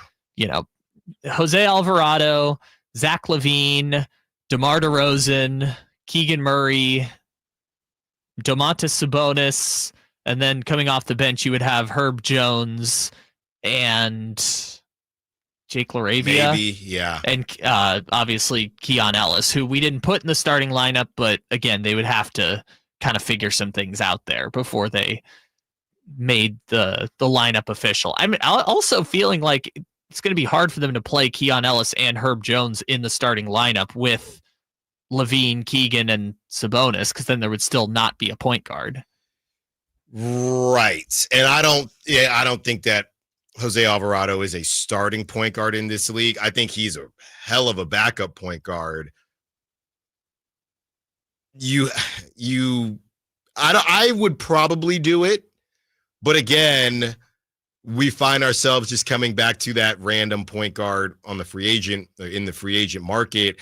Would you feel more comfortable attacking the point guard conversation if you've done this move and you have Jose as a backup? If you did now go, does Chris Paul, because I've been off of the Chris Paul train, does Chris Paul seem less of a bad move to you now if you do this deal and it's some combination of Chris Paul and Jose Alvarado? And again, this sounds so sad coming off of Tyrese Haliburton with the best performance we've seen really ever as far as the numbers he put up. But it is what it is. Would it make you feel better about getting Chris Paul if you have Jose Alvarado and they're kind of splitting duties there? So to answer your question, I think this deal only works in one of 2 scenarios. One is they're running it back with DeMar DeRozan, because then you could say DeRozan alternates with Herb Jones. Mm-hmm. You get a point guard, alternates with Alvarado. You would lose scoring off the bench, but, we can figure that out later. Well, that would be tough because then Keon would theoretically have to go to the bench. Mm-hmm. So it would either be a scenario where they keep DeRozan or they're like trading for Trae Young. Like they're getting a star point guard to then have Alvarado back up. Yeah. Which, that's look, if you make that move and if you tell me that the Kings found a way to get Herb Jones and Trae Young this offseason, that is a summer where you can say, okay, Scott Perry's about his business. I guess, but then that would be a theoretical scenario where you're giving up Malik Monk, DeMar DeRozan, and Jonas Valanciunas. Hey, you can't move forward with what you currently got. So, and one of those guys we already knew was cooked. Yeah, DeMar DeRozan. So I don't know. It's hard to see how it would all kind of piece together in that scenario, because then you would have I guess Chris Paul coming off the bench, Alvarado and Keon just like alternating so that one of them is always on the floor. Mm-hmm.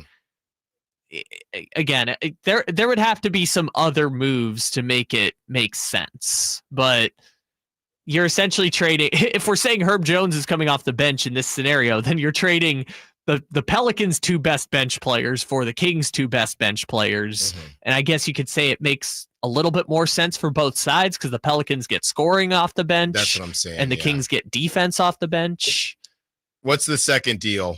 The second deal is the bleep them picks deal, which is pretty similar to the one we came up with for PJ Washington, which is you just absorb Herb Jones in your trade exception. You have to send Terrence Davis away. So it's just Terrence Davis, lottery protected first rounder next year, and the Charlotte second, which is essentially for the second year of Herb Jones, is you're giving up the Charlotte second rounder in 2027. So I guess 2 years from now. It's the same circumstance as PJ Washington. If you make the playoffs, the pick goes to the Pelicans. If you miss the playoffs, we're doing the Kevin Huerter thing all over again with the lottery protection. The only way I see the Pelicans do this is if they've moved on from Zion at this point, and we're basically starting to reset. Well, I'm trying to think who else is in that bench unit, because they might have a hard time finding a starting spot for Herb Jones next year if they want to play Trey Murphy at the 3, which is an argument to be had. I mean, they played Valanciunas and Steven Adams with Zion before, so I think there's just bigger questions the Pelicans are going to have to ask themselves before they do any of these potential moves. Yeah, I mean, I think they're probably just going Zion, DeJounte. Well, when DeJounte gets back, Zion, DeJounte, CJ. And yeah, you could bring you're not bringing CJ off the bench for $30 million. I think the question is, would they rather start Herb Jones at the 3 and Trey Murphy at the 4, or Yves Missi as a traditional, shot blocking 5 with Zion as the, Yves Missi as the defensive 5, Zion as the offensive 5 kind of situation. Yeah, I'm definitely doing the second trade. The first trade with Malik and Devin is a tougher one for me. I'd probably still do it though, just because that's the mood I'm in right now. But you're the only worry, and it's no disrespect, because like I said, once you get past that age 26, you get to 27, you kind of are who you are. It really more so comes down to, do you think you'll get burned again? As we're watching this with Devin Carter, are we afraid of, man, with Tyrese Haliburton, man, they had Devin Carter and they moved him. I don't know that have that same worry that people had with Tyrese. Well, maybe let's not get bogged down in the Devin Carter of it all. If we take out Alvarado and we take out Devin Carter and it's just Herb Jones for Malik Monk, how do you feel about that? I think you have to do it. Yes, if you're the Kings? Yeah. Okay. I think so. Because you're giving up, 8 points per game on offense. You have to find somewhere else, but you're also getting a defensive wing. Right. We don't know what, with the DeMar DeRozan situation, we just don't know what things are going to look like. And the one thing that we've all discussed is DeMar DeRozan, Zach LaVine, and Malik Monk. That combo isn't working. So if this is a combo and you get back a Herb Jones, who a lot of teams, like Brett Siegel said, a lot of teams are checking in, I think you might have to do it. When we return, all right, this team isn't eliminated yet, but they're on the brink. And if they do get eliminated, could we be interested in some moves from the Big Apple? Allen Stiles, Sacktown Sports. Progressive knows when you're on your boat, you're already on vacation. And Vacation You forgets all your worries. Vacation You doesn't even keep track of time and knows that time is a meaningless construct designed to control us, man. But Regular You knows you don't want to be too far out in the water after the sun goes down because Vacation You doesn't know how to navigate in the dark yet. Vacation You and Regular You really need to get on the same page. So bundle your boat with your home or auto policy and earn an automatic discount from Progressive. And spend the savings on the both of you. Progressive Casualty Insurance Company affiliates and other insurers. Not available in all states or situations. I'm Ed Evans, CEO of Consumer Cellular. No, we're not one of the big guys. Truth is, we don't want to be. If you're over 50, Big Wireless probably has you paying for more data than you might need. You could be throwing away thousands over a lifetime. We're not here to be the biggest. We're here to bring you something we believe is better. Our plans start at just $20. You'll get the same fast nationwide coverage without the big wireless bill. Call 1-888-FREEDOM or visit consumercellular.com/facts. Plans include $5 credit for auto pay and e-billing. See site for additional facts. Finally, an easy way to find home improvement contractors. Just visit subcontractorsunited.com and simplify your search for home services professionals. From cabinets to windows, roofing to plumbing, Subcontractors United is an easy, simple way to find and hire a home improvement contractor. And you never have to give up personal information. So no harassing phone calls like you get from those other websites. Subcontractorsunited.com is sponsored by D&D Cabinets and Savage Design. Skeeter here. Got a question. What's small and dark with white bands on its legs and bites during the day? Mosquitoes. Hi, I'm Luz Maria Robles, but these are two new types of day-biting mosquitoes. They're invading our area and becoming a big problem. And they can be dangerous. But we're on it, so when you see them, report it at fightthebite.net. In the meantime, use insect repellent and drain stagnant water around your yard. We're here to help with these day-biting mosquitoes. Visit us at fightthebite.net.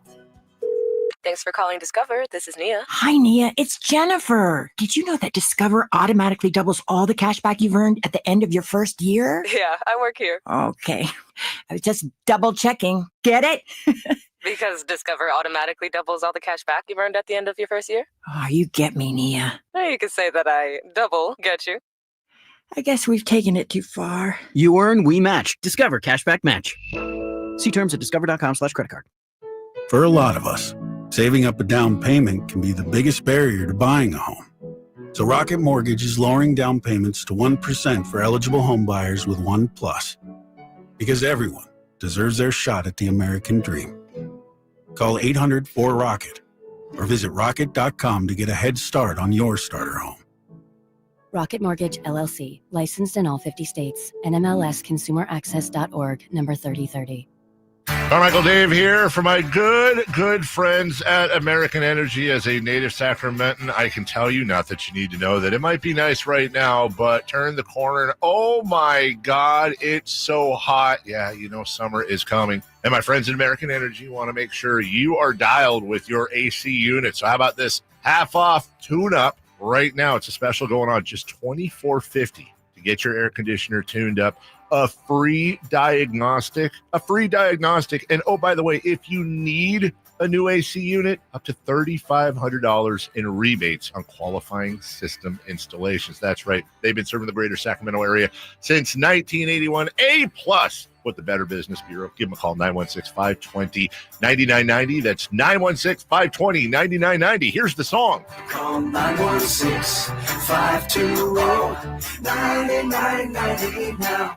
Summer's almost here, and so are popsicles, pool days, and a lot of smiling. Make sure your kiddo's smile is ready with a visit to Kids Care Dental and Orthodontics. Our expert team makes dental visits easy and fun with sensory-friendly hours for kids who need a calmer environment. We can also accommodate same-day treatments, and to save you time, if your child needs multiple treatments, we can often do them all at once. Appointments fill up fast, so don't wait. Beat the summer rush and schedule online at kidscaredental.com. That's kidscaredental.com, where healthy, happy smiles begin. Allen Stiles You can join the show by texting 916-339-1140 on Sacktown Sports. Haliburton for Indiana, left to right in yellow, down the right side, gliding through the air and laying it in. The rebound, Madden is out. And the crowd roaring its approval as the Pacers take a 3-1 lead. We are back 30 minutes. We will be joined by Brett Siegel of Clutch Points. We'll get the latest on DeMar DeRozan, gauging that Jrue Holiday interest, where I just saw the Clippers have entered the chat on Jrue Holiday. Okay. Ooh, cool. I like that. Move James Harden back to the 2, or is he? He's not going to. No. Please, actually. Now you've gone too far. Please. Send Chris Dunn back to the motherland. Yeah, there you go. Another Providence guy. We'll also talk to Brett about any names as far as who the Kings would get in return in some of these deals, specifically with the Heat, and when he assumes that the Domantas Sabonis conversation with the Kings will happen and what could come from that. So that's coming up in 30 minutes. I was just thinking about this as the Knicks are now down 3-1, and Tyrese Haliburton is just doing his thing. I've been on this kick okay, for a while now, about a week or so, about correctly valuing DeMar DeRozan and giving the Hall of Famer his respect, okay? That's what I'm trying to do. And I threw this in the trade generator just yesterday. And I don't know what I'm missing here, Kyle. I don't know if this is something that the team that I am going to do the deal with would do, because I think that there's one issue with this deal, but you put it in Fanspo. I don't know if there is another name that would need to be involved, but it's DeMar DeRozan, and I think, who did I have? DeMar DeRozan and some filler, right, for Josh Hart and Miles McBride. And the Knicks right now, they don't, again, I'm just looking for teams that need a bucket getter. And the Knicks, they don't have that outside of Jalen Brunson. It's a lot of Jalen Brunson. In theory, they do have enough defense between OG and Mikal Bridges, so they should be able to kind of figure out what they need to do there. So you get to bring on a DeMar DeRozan that's just going to give a little bit of relief to the Knicks. So that's the deal. It would be Josh Hart, Miles McBride, Ariel Hukporti, who again is just a little bit of salary filler, and that would be for one DeMar DeRozan.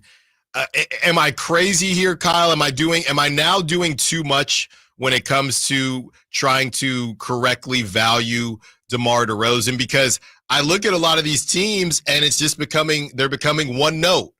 The Knicks have become one note, even though they have Karl-Anthony Towns as well, who had a great season, but it's all Jalen Brunson. If you threw DeMar DeRozan on the Knicks, and that's just somebody else that other teams have to worry about.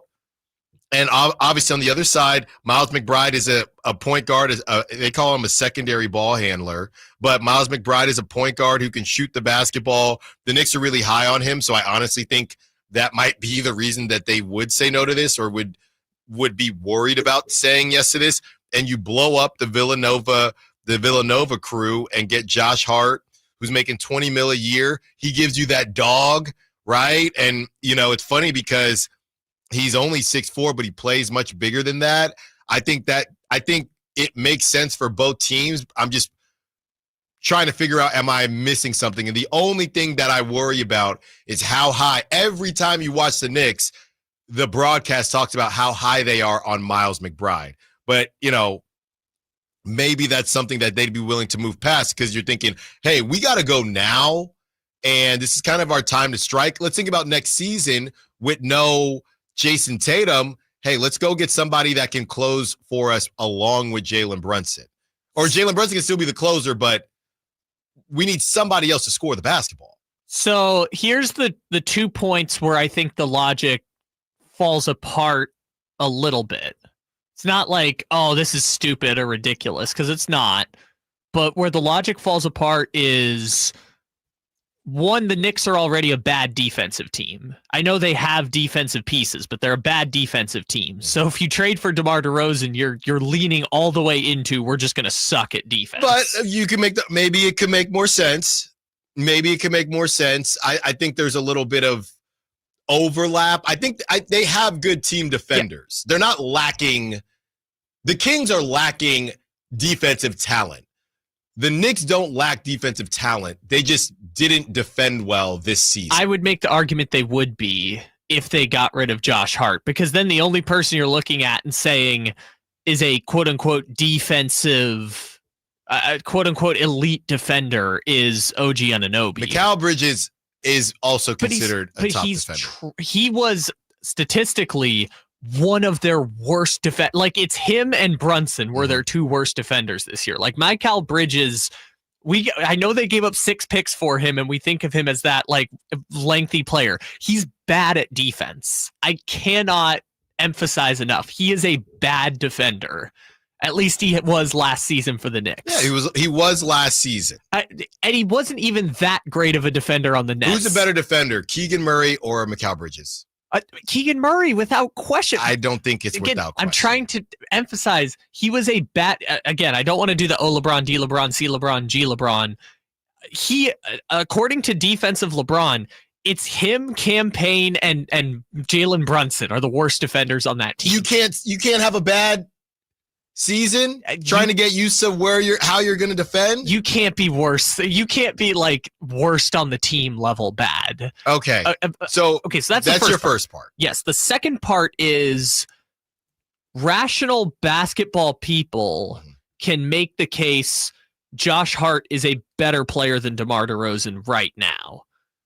I think you could go either way, and they're both about the same, but rational basketball people can come to the conclusion Josh Hart's already better than DeMar DeRozan, so why would they get worse on defense? Because Josh Hart right now is presently their best defender. Offensively, it's not all there. Good rebounder, but he might be better than DeMar DeRozan. Like, what you're giving up on defense to get the ISO DeMar DeRozan, he's your number 3, with an ISO heavy player in Brunson and Karl, which is its own case. Like, you could make the case they're actually getting worse because Hart's a better player. I don't know that Hart's a better player. I think a better argument would be, is it a here's it, and that's the thing. It's more about a Jalen Brunson question. What does Jalen Brunson need? That's really the question, because DeMar DeRozan is better than Josh Hart. Josh Hart might fit because it's Tibbs and they're gritty and he grabs a bunch of rebounds even though he's undersized. He averaged a double-double. Sure. But I think that they need scoring. It might not be through the view of how DeMar DeRozan scores, but I don't think that they know. They can't say that it isn't, because I don't think they know. I don't think they know. And that's what I think is tough about the Knicks, is that they're in the conference finals, and because of financial situations, they're probably going to run it back for the most part next season. I'm saying with this core 5, and then they'll figure out what to do with Mitchell Robinson. But I think that core 5 is pretty much intact because of what they had to give up to get Karl and Bridges last summer. I mean, you made the point about, yes, it would be like Hart and McBride and salary filler, but at that point, how are they going to be able to build out the rest of a team with those guys? Like, they kind of need. I mean, how much more of a team do they need? I mean, Tibbs doesn't play a lot of people, which is the other problem for DeMar DeRozan, is that dude's knees are going to be shot by the time he played 8,000 minutes for Sacramento anyway. Yeah, and you don't think he's going to get hurt at some point? He only missed a couple games. Yeah, but anyways, so the bottom line is that I think the idea works. I just don't think DeRozan is the player that makes sense from the Knicks standpoint. I don't think the idea is bad. I just don't know how. I don't know how New York kind of makes it all piece together with Anunoby at the 4. I think again, he's too expensive, so it's not going to work. But like, Brandon Ingram would have made a lot of sense if you take it as Brandon Ingram instead of DeMar DeRozan. Yeah, they both shoot mid-ranges. It's the same thing. But Brandon Ingram can defend 4s. Maybe not great, but he can at least defend 4s. DeMar doesn't have to defend 4s. That's what they got OG for. OG's not great at defending 4s either. You're being too specific here. I know I am, but that's the thing with the Knicks, is like, you're in the conference finals. They probably should be in the NBA finals if Tyrese Haliburton doesn't have a shot hit the top of the backboard and go in. They're 2-2 in a pretty good shot to go to the finals. I think it's hard to find a meaningful trade that's going to make you better without getting like a superstar. When we return, speaking of superstars, would you call Tyrese Haliburton a superstar? Is he a top 10 player? We weigh in along with the experts. Allen Stiles, Sacktown Sports. Hi, Sacramento. It's the No Surprise guys at Bell Brothers Plumbing and Air Conditioning. Need a new water heater? Call Bell Brothers. Need a free plumbing estimate? Call Bell Brothers. Have a clogged drain?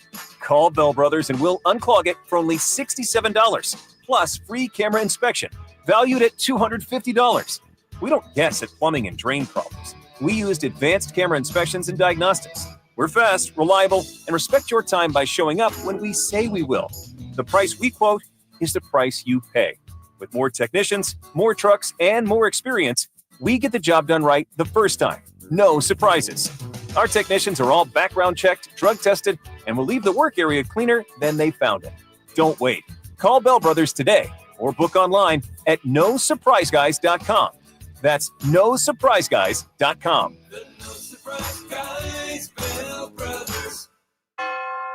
Hey there, I'm Phil Briggs, Navy veteran and host of CBS Ion Veterans weekly radio show and podcast. And I often think of my old boss in the Navy, Commander Reed, especially when I'm trying to motivate my kids.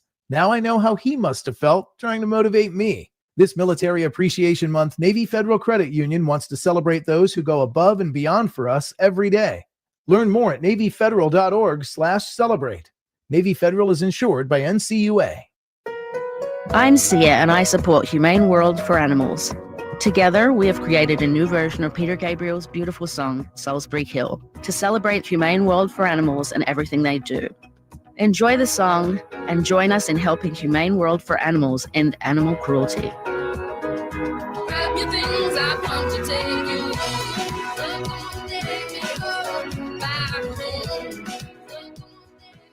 We all hear the radio ads about the IRS. They tell you to be afraid, to be scared, and they try to frighten you into calling. I'm not here to do that. Tax Relief Advocates is different. TRA is here to tell you that if you owe money to the IRS, whether it's $5,000, $50,000, or $500,000, we have a solution. It doesn't matter if you're sitting in your car, at work, or with your kids. No matter where you are, call now. 800-575-9861. Don't lose hope. TRA can eliminate or reduce what you owe to the IRS. Generous programs are now available that can give you a fresh start. Our passion is taxes and helping individuals fix their IRS problems. We have over 1,000 5-star reviews on Google and an A+ with the Better Business Bureau. You don't need to be afraid of the IRS any longer. End your tax nightmare today by visiting us online at TRA.com or call 800-575-9861. That's 800-575-9861. Tax Relief Advocates, real solutions for real people. Come check out Capital Casino, Sacramento's #1 poker room with the most variety of table games in the region in a safe and friendly environment. Plenty of well-lit parking available, conveniently located in downtown Sacramento. And remember, Capital Casino has the best food, the best service, and the best action. 411 North 16th Street in downtown Sacramento. For more information, log on to capital-casino.com and please gamble responsibly. 1-800-GAMBLER.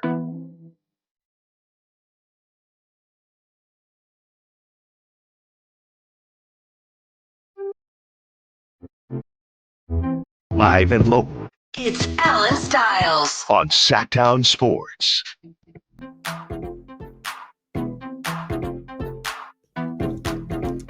Star, superstar. Where does it start? Where does it end? Also, we're going to have some fun here, and Brett Siegel joins us in about 15 minutes. But we're going to have some fun. Tyrese Haliburton. The question is now, people are wondering, is he a superstar? Is he a top 10 player? What to do with Tyrese Haliburton, especially after that crazy, crazy game that he had last night. We have a couple pieces of audio that we are going to get to. Kyle, let's start with the Stephen A. Smith audio. He last week said that Tyrese Haliburton is not a superstar, and he is essentially doubling down. Here it is. I don't want people to look at a dude who put forth a superstar performance last night. 30, 15, and 12 with 4 steals and not a single turnover. It was a spectacular superstar caliber performance. He deserves all the credit in the world for that. But when I think about a superstar, I'm thinking about you being a consistent #1 option that teams have to game plan against every single night, and you answer the call. And to me, that hasn't always been Tyrese Haliburton. Even in this series, there's been a couple of games where he hasn't been there. That can happen to any superstar. I'm not implying that it doesn't. I'm simply saying I don't view him that way. Is Draymond Green a superstar? No. I would answer yes. Because, and we can have the conversation, superstar, household name, whatever it is. Draymond Green has never been any of those things offensively. But Draymond Green is one of the most Draymond Green is a tier 2 face of the NBA. So to me, that makes Draymond Green a superstar, right? People care about Draymond outside of the basketball court. Is he a superstar as far as his numbers? No. But I look at a superstar as more than that. I look at the total package. Well, then I would say Draymond Green is famous. I think that's part of being a superstar. Like, to me, SGA is not a superstar yet because nobody knows who he is, even though he just became the MVP. Yeah, but who cares then? Who cares if you're a superstar or not? If This is the whole conversation. Well, but that's done. Shai Gilgeous-Alexander is obviously an excellent basketball. He's the best basketball player in the world. Right. But if that's not good enough to make you a superstar, then who cares who's a superstar? That's your opinion, though. But why does that matter for Tyrese Haliburton? I guess is why I'm confused. Why if that's the standard, then is there anything Tyrese Haliburton can do to become a superstar? My point is that Stephen A is making it all about offense, right? I think being a superstar it's not black and white for everyone. If you look at Draymond Green's career statistics, you would not say he's a superstar. I personally think he is because of the team he played for, right? Because of the accolades that he has from a team perspective, that makes him a superstar to me. More people know who Draymond Green is than SGA. And Draymond will never do, or he never even got close to what SGA did from an offensive standpoint. So I'm arguing that Tyrese Haliburton is a superstar. And as far as some of the other names that get brought up, I just don't know how Anthony Edwards is going to be. I don't know how Anthony Edwards is a superstar if Tyrese Haliburton isn't. I don't really understand. But then, like Donovan Mitchell, is he a superstar? I guess according to Stephen A, right? But I guess then you're just punishing the people that haven't been around long enough. I mean, that's what old media does. Sure, but I guess then I would just say, who cares whether Draymond Green is? I think Draymond Green is a very famous basketball player, but we've also been talking about Draymond Green for what is it, 11 years since the Warriors won that championship? Sure. So I guess to that point, it's like he's just been grandfathered in to the superstar conversation, but I feel like that does a disservice to the young people because, like, Tyrese Haliburton, I feel like is about to establish himself as one of the 5 best players of his generation. And again, his generation is obviously young right now, but he's one of those. It's him, it's Luka, it's SGA, and it's Ant, who we look at and say, and you know, maybe Paolo is part of the Wemby generation, but those are the players you look at right now and say, I know that those 4 players are going to be the faces of the league, or the best players in the league for the next 3 to 4 years. Yeah. Is it saying they have to get there before we'll finally give them the superstar status? I just think that it's not a C on your jersey, or I guess it's a sweater in hockey, right? You don't walk in one day and, hey, here's your S on your jersey. You're now a superstar. It just happens. And I think that Tyrese Haliburton, I think that your charisma matters. And I think all of that ties into being a superstar as well. And it's just funny if you juxtapose what Stephen A is saying versus what we have the Chandler Parsons sound, what Chandler Parsons is saying, where not only does he not have Tyrese as a superstar, he has someone in front of him that has essentially done less. Here it is. Yeah, I think there's levels. There's levels. Sure, I think there's stars, there's superstars, and then there's mega stars. Like Steph Curry. Whoa, we're adding mega to this? Steph Curry is a superstar, Tyrese Haliburton can't be because they're not on the same level, you know what I mean? Okay. Of fame and global recognition and impact of the game and everything that comes with the superstar. It's a fun argument. It's silly, but he's really good. I think we should just embrace what he's doing on this small market team. No, we need to label it. And games like last night are unbelievable. Like he was perfect last night. Like, he was one of the best playoff games I've ever seen. But when you talk about a superstar level, like Lou said, there's guys that are grandfathered in. The James Hardens, Kevin Durant's, Westbrook is a superstar still because of what he did in his resume. Now we're talking, I think we throw the word around too much. Even Jalen Brunson, he's more of a superstar than Tyrese Haliburton, but there is levels. Hold on, still levels. Today. And I believe he goes on to bring up the market as far as why Jalen Brunson is more of a superstar than Tyrese Haliburton. That, to me, now that is crazy. That's insane to me. Well, now the conversation went from disinteresting to lazy and disinteresting, because it's like, if Oklahoma City and Indiana get to the NBA Finals, the people who know basketball are going to be like, well, let's watch the NBA Finals with Oklahoma City and Indiana, right? It's going to be, well, honestly, I think Indiana is going to get crushed out of the finals if that happens, but it's going to be an incredibly interesting situation, because now you're going to, this is how things should naturally be passed on, right? SGA has taken out the old guard.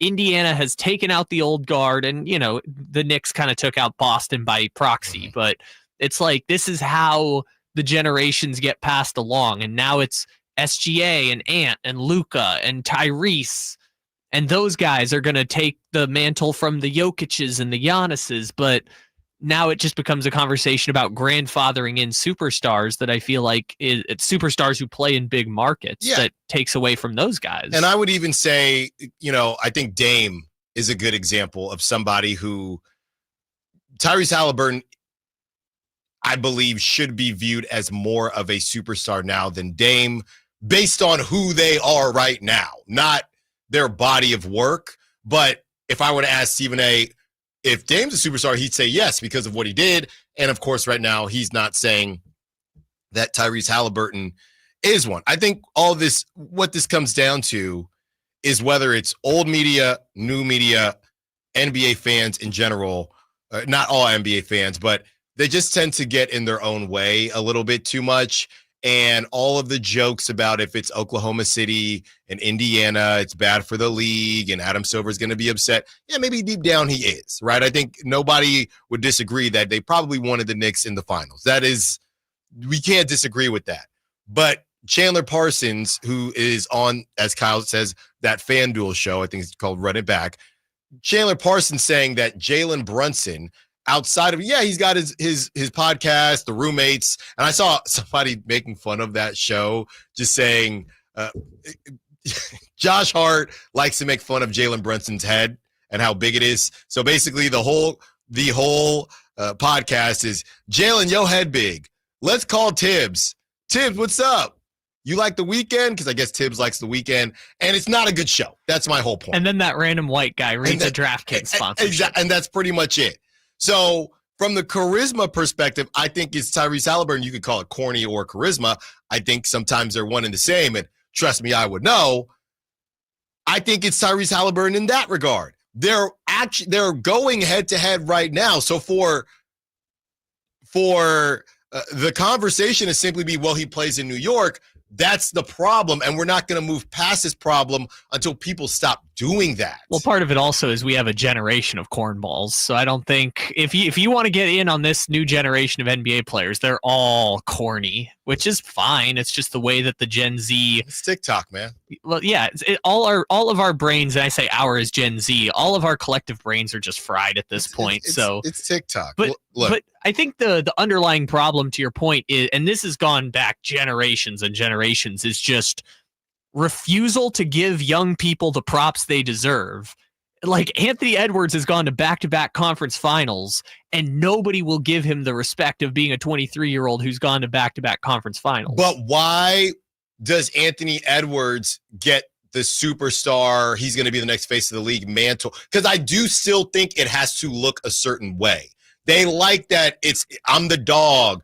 I got the highlight reel dunks. I talk that trash. And Tyrese does, but they play differently. So it's almost not even about who they are. It's also about how they do it, right? Because they were having Anthony Edwards superstar discussions and nobody would even question that. Right. But the problem is not putting Anthony Edwards in the discussion. It's putting Anthony Edwards in the discussion and not putting Shai Gilgeous-Alexander. Mm-hmm. What we should be doing is making all of them superstars and then making them all have to battle it out for the title. Instead of saying Shai's not that, but Ant is, or Tyrese is not that, but Jalen Brunson is, say they're all superstars and they're going to have to fight each other for a very small window of championships, right? In this last generation, Jokic only got one. Giannis only got one.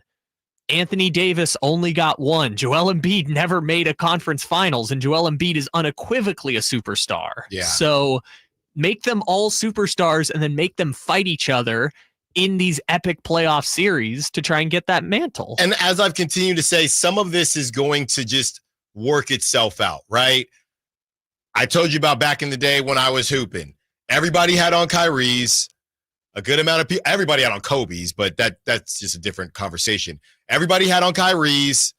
A ton of people had on Giannis shoes and James Harden. So there are ways to find out. Some of this isn't, again, anointing. It's who people take to. They've been trying. I never see nobody wear any Tatums ever. No one likes those Tatums. Shai's out here rocking Converses. Ever. And they've been trying to make Tatum that guy. He's a superstar from the numbers standpoint, but he ain't like that in the culture and in the streets. So they'll tell you.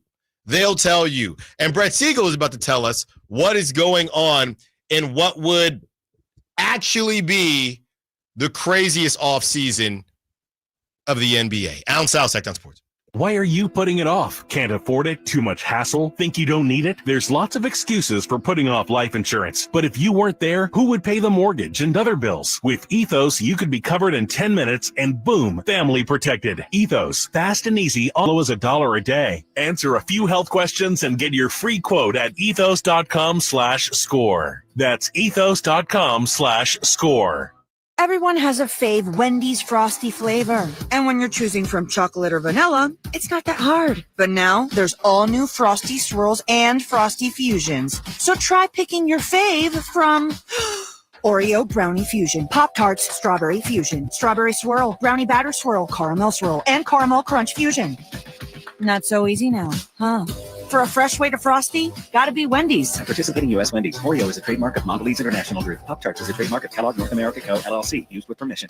I'm Ken Korak with your Green and Gold Report, brought to you by Comcast Business, powering possibilities. Well, when the A's broke their losing streak to finish the last homestand, it was a special day for Logan Davidson and Willie McIver. Each guy got his first major league hit. And for McIver, who grew up an A's fan, he drove in the go-ahead run in the bottom of the eighth inning and threw out the potential tying run to end the game. A storybook finish to a special afternoon.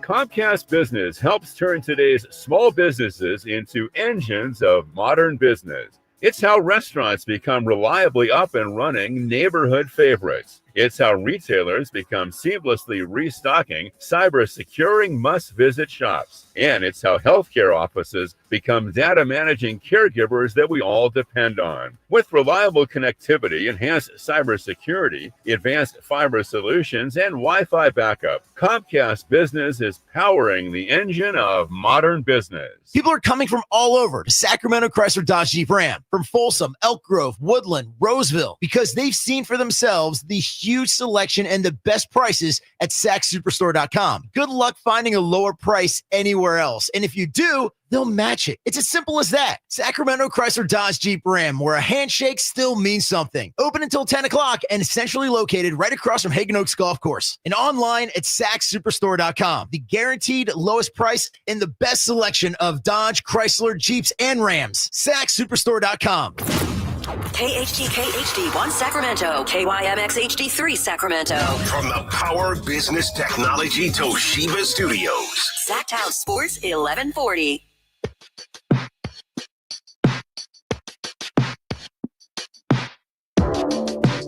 Your home for Kings Talk and so much more. Live and local. Allen Stiles on Sacktown Sports.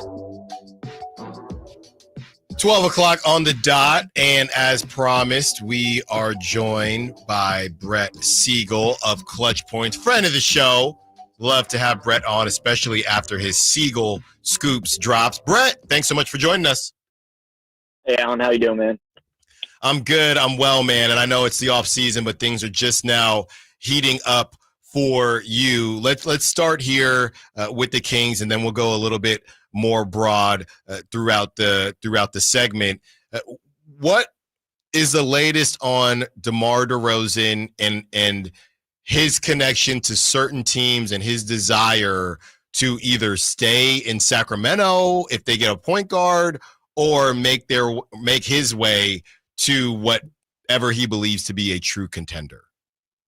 Well, one of the biggest unknowns right now in the Western Conference is the Sacramento Kings, and it's in pertaining to the direction of which they're going to go.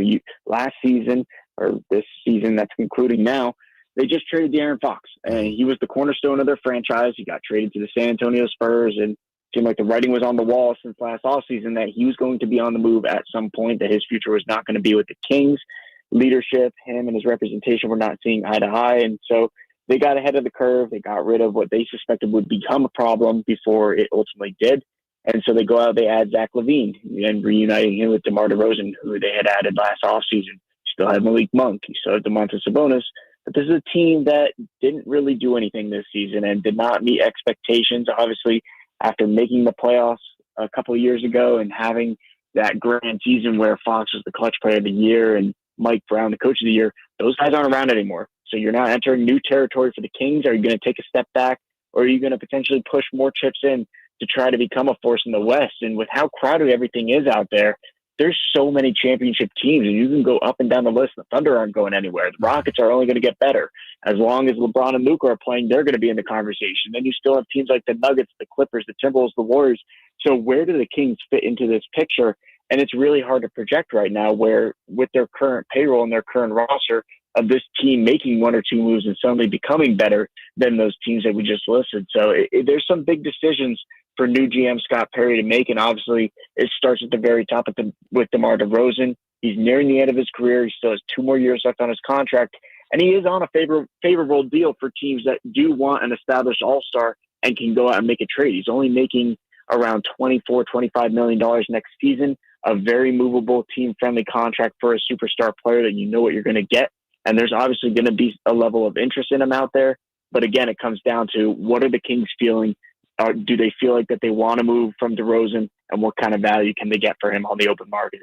Yeah, Brett, I think that was going to be my next question. When it comes to DeMar, out here we watched him, and a lot of people thought, man, I don't really know how this is going to translate to a championship team and things like that. Then it kind of swung to, well, there's only one Kevin Durant. There's only one Giannis. We can use the Rockets, for example. If they swing and miss on both those guys, I think that DeMar DeRozan is a pretty good consolation prize. How strong do you think the market will be for DeMar DeRozan? I wouldn't necessarily put it in the same direction as Giannis and KD. I don't think that those teams are going to view DeRozan as a backup plan per se, because he is a much different player. He's more of a traditional mid-range jumper, more of a facilitating wing, not that big of a three-point shooter.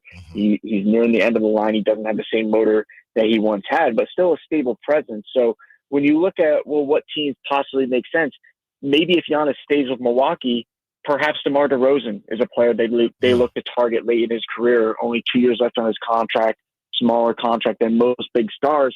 And it wouldn't take a whole lot to necessarily get DeRozan at this time. When you look at his value, he's not going to demand much more than a first-round pick. And if it is a first-round pick, it's most likely going to come with protections. Teams aren't going to be giving up the house for a guy like DeRozan like they would Durant or Giannis that can immediately change your championship outlook. DeRozan, can he help your championship outlook? Absolutely, but he's not one of those 1A guys anymore like a Giannis or Kevin Durant. So I think that he can be an excellent complementary player. And that's why I bring up a team like the Bucks. You're not going to have Damian Lillard for the vast majority, if not all, of the 25-26 season. If Giannis stays, he wants win-now talents. DeRozan's the guy that you can bring in, help to win right now, and not have long-term ties to contractually. So that's one team that you're looking at. Maybe a team like the Boston Celtics, depending on what moves they look to make this offseason. You have Jason Tatum also dealing with an Achilles injury, and they're going to be looking to cut some costs. So is there a guy there on the Celtics roster that the Kings could potentially look to target and leverage DeRozan as a replacement for Tatum next to Jaylen Brown moving forward. And of course, as we wrote on Clutch Points, a guy like Jrue Holiday is going to be on the Sacramento Kings radar. He's a guy that Scott Perry has liked in previous years of teams that he's been with. And he's a stable veteran that can come in and provide a sense of production at that point guard spot on both ends of the floor and be a good complementary piece next to Malik Monk and Domantas Sabonis. So that's certainly a name that if I'm a Kings fan, I'm keeping an eye on what happens in Boston with Jrue Holiday this offseason. Talking to Brett Siegel of Clutch Points. Yeah, Brett, let's stay on the Jrue Holiday train for a moment. How are the Celtics viewing Jrue Holiday from the standpoint of a bad contract? I think that's the one thing when we were reading your article late last week, the question became, okay, let's say they're interested in DeMar DeRozan. There is a world there, I would say a very obvious world where DeMar's contract, and I know fit matters, the Kings and Kings fans learned that very quickly this season, but DeMar DeRozan's contract is much better than Jrue Holiday's. Is there a world where the Celtics say, okay, here, take a Sam Hauser or even take a pick swap or something like that? How badly do they want to move on from Jrue Holiday's contract? Right. So it's a two-part question because the two teams that are involved have much different scenarios and much different viewpoints of how the money's flowing right now. And let's look at the Celtics, for example. They're going to have a payroll of around 240, 250 million next season, and their taxes are going to be around the same. So they could wind up having a $500 million total payroll, which would be a historic mark. And that's something that new ownership in the Celtics organization doesn't necessarily want at this time. So they're going to be evaluating all options right now. They're going to be looking at the flow of money for future years. When Tatum comes back, what is this team going to look like? And Brad Stevens made it very clear in his end of season press conference that they still view themselves as one of the top teams in the East. They're not going to be going through a full rebuild process where they're just putting guys up for sale and getting as much value as they can. They still believe that this is a team that can contend for multiple championships when Tatum returns. They still have last year's finals MVP in Jaylen Brown, who doesn't look like he's going to be going anywhere. Obviously, after the Luka Doncic trade, never say never, but all indications right now are that Jaylen Brown is going to be staying with the Celtics. I feel pretty confident saying that the same will happen with Derek White. He's a player that they highly value and see him as that third cog in the wheel next to Brown and Tatum in their championship run. So now the question becomes, if you're going to cut costs, is it going to be Kristaps Porzingis or Jrue Holiday? And then that's where the second part of the question comes in with the Kings of, is it a bad contract in quotes? Because when you talk about bad contract, if you're going out and trying to make the playoffs and that's your goal and you want to be a championship contender, I don't view any number for Jrue Holiday being a bad contract because he's a proven veteran, a proven champion with two different teams and a gold medalist on Team USA. He can help you win. So it's not a bad contract if you're achieving your goal. And so I think that that's not necessarily the best term to use, but from a front office standpoint for the Kings, is that a contract that you want to tie yourself down to? And that's kind of where the narrative of, oh, he has a bad contract comes from, because Zach LaVine isn't going to be taking a pay cut anytime soon. He's got 2 more years on his contract and making around $90 million in total. You just extended some bonus, and now if you bring in Jrue Holiday, you're all of a sudden potentially becoming an apron team. And what moves can you make to really further yourself? So that's kind of where the conversation lies. Out of the two between Holiday and Porzingis on the Celtics side of things, it does seem more likely that they're going to be exploring routes for Porzingis since he's in the final year of his contract, and there would likely be more interest in that standpoint of teams not being tied down long-term. They could immediately free up $30 million and potentially get production from a 7-2 guy that can stretch the floor and prove to be a major factor in their championship run last year.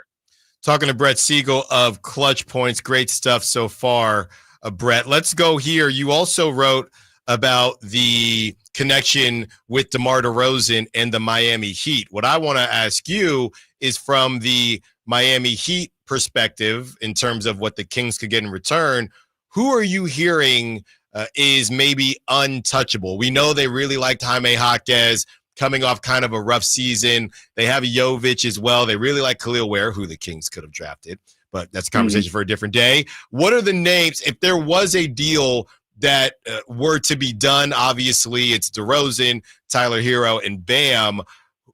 Outside of that, and please don't say Terry Rozier, outside of that, what are some of the names that might come back to Sacramento? Well, right off the bat, when you look at the Heat's roster and the way that Pat Riley has constructed things there, it's very hard to believe that they're going to be in any fashion move off Tyler Herro. They didn't want to do that for Damian Lillard last season. And obviously there's really not a trade where if you move Herro, it's going to make you that much better. So he's really the pinnacle of their franchise next to Bam Adebayo, another guy that I would be absolutely shocked if they moved off of. And then obviously you can throw in Ware, the rookie standout, all-rookie performer. I don't see them moving him unless there's some kind of major deal that they can swing for a player like Giannis or Kevin Durant. But again, I just don't see it. So who are those other players available? I would say it's probably the rest of the roster. Andrew Wiggins is certainly going to be a part of trade conversations that they have to further improve their roster and outlook in the East. And that's the thing. The Eastern Conference is going to be wide open during the 25-26 season because the Celtics aren't going to be at the very top. Could they still be a playoff team? Absolutely.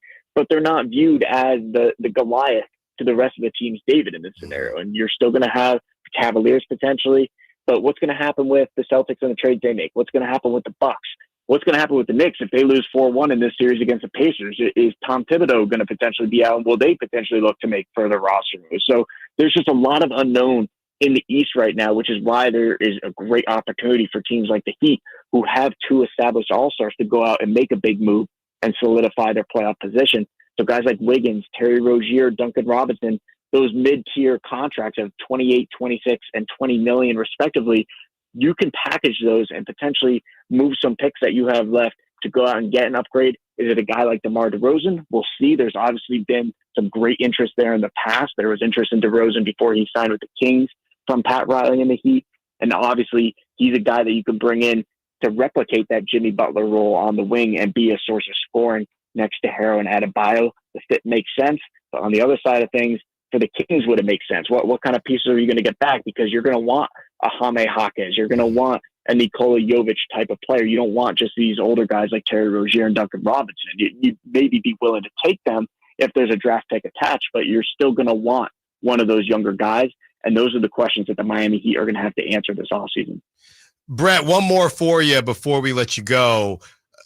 Domantas Sabonis, he's been thrown in some trade generators now, and we've been having some fun with it. Obviously, the season is still going on, but when do you expect stuff to heat up there? And they go with Doug Christie, who obviously Domantas Sabonis, huge fan of. But when do you expect things to heat up there as far as his conversations with the organization, and what would you guess as far as how they'll go?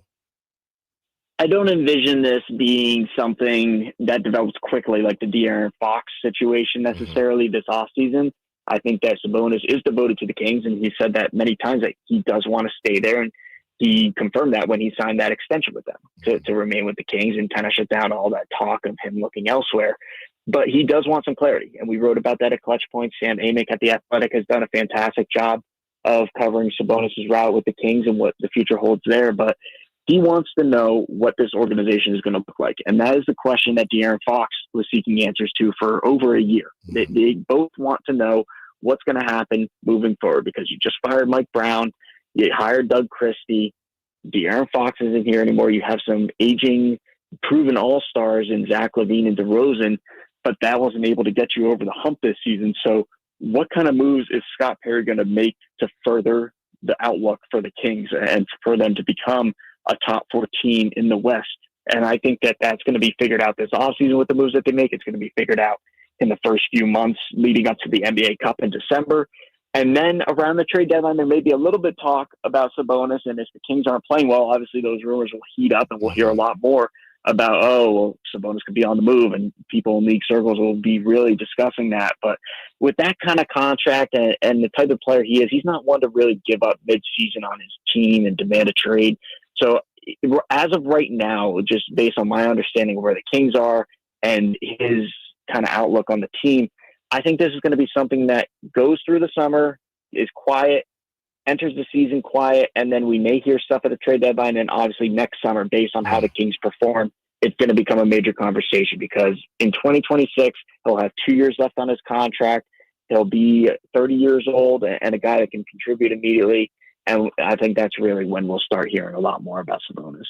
Brett Siegel, great stuff. As always, be sure to follow Brett on social media, on X. Be sure to check out all of his work on clutch points as well. Brett, thank you as always. We'll talk to you again soon, man. Thanks, Alan. That was Brett Siegel. When we return, let's react to everything that Brett had to say because there was a lot there. Great stuff. Allen Stiles, Sacktown Sports. Progressive knows road trips without your pet can be tough. Hi, this is Next Stop Dog Boarding. Hi, it's Scott again. How's Squeaks doing? You can tell if he's stressed by his eyebrows. Oh, and his breathing should sound like this. Scott, Squeaks is exactly the same as last time you called. Okay, let's talk in 20 to see if anything's changed. With Progressive, your pet is covered up to $1,000 in vet bills in case of a car accident. So next time, you can take your pet with you. Progressive Casualty Insurance Company and affiliates. Not available in all states. Coverage for dogs and cats is included with the purchase of collision coverage and subject to policy terms. Testing. We are live from Chick-fil-A. This is Grant. And this is Laura. And a little thing we love about the Chick-fil-A Smokehouse Barbecue Bacon Sandwich is that sweet bun. And that chicken fillet was perfectly crispy and soft at the same time. And that Smokehouse Barbecue sauce, it's a lot of fun. And the brown sugar bacon definitely had a little bit more pizzazz. Also, the Mac, one of the all-time greats. Man, I'm getting hungry. Order the Smokehouse Barbecue Bacon Sandwich and a Coca-Cola on the Chick-fil-A app for a limited time. Real guests paid for their testimonials.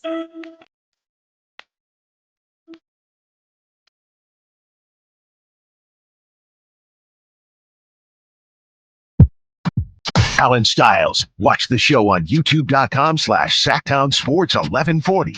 Or listen on the Sacktown Sports app. Brett Siegel bringing the heat as always. Be sure to follow Brett on social media to always stay up to date.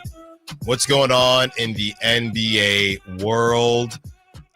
Yeah, I mean, some of this stuff we had a beat on as far as Domantas Sabonis, the clarity thing. Brett said if you're just now joining us, and that'll be up on YouTube and on the Sacktown Sports app shortly.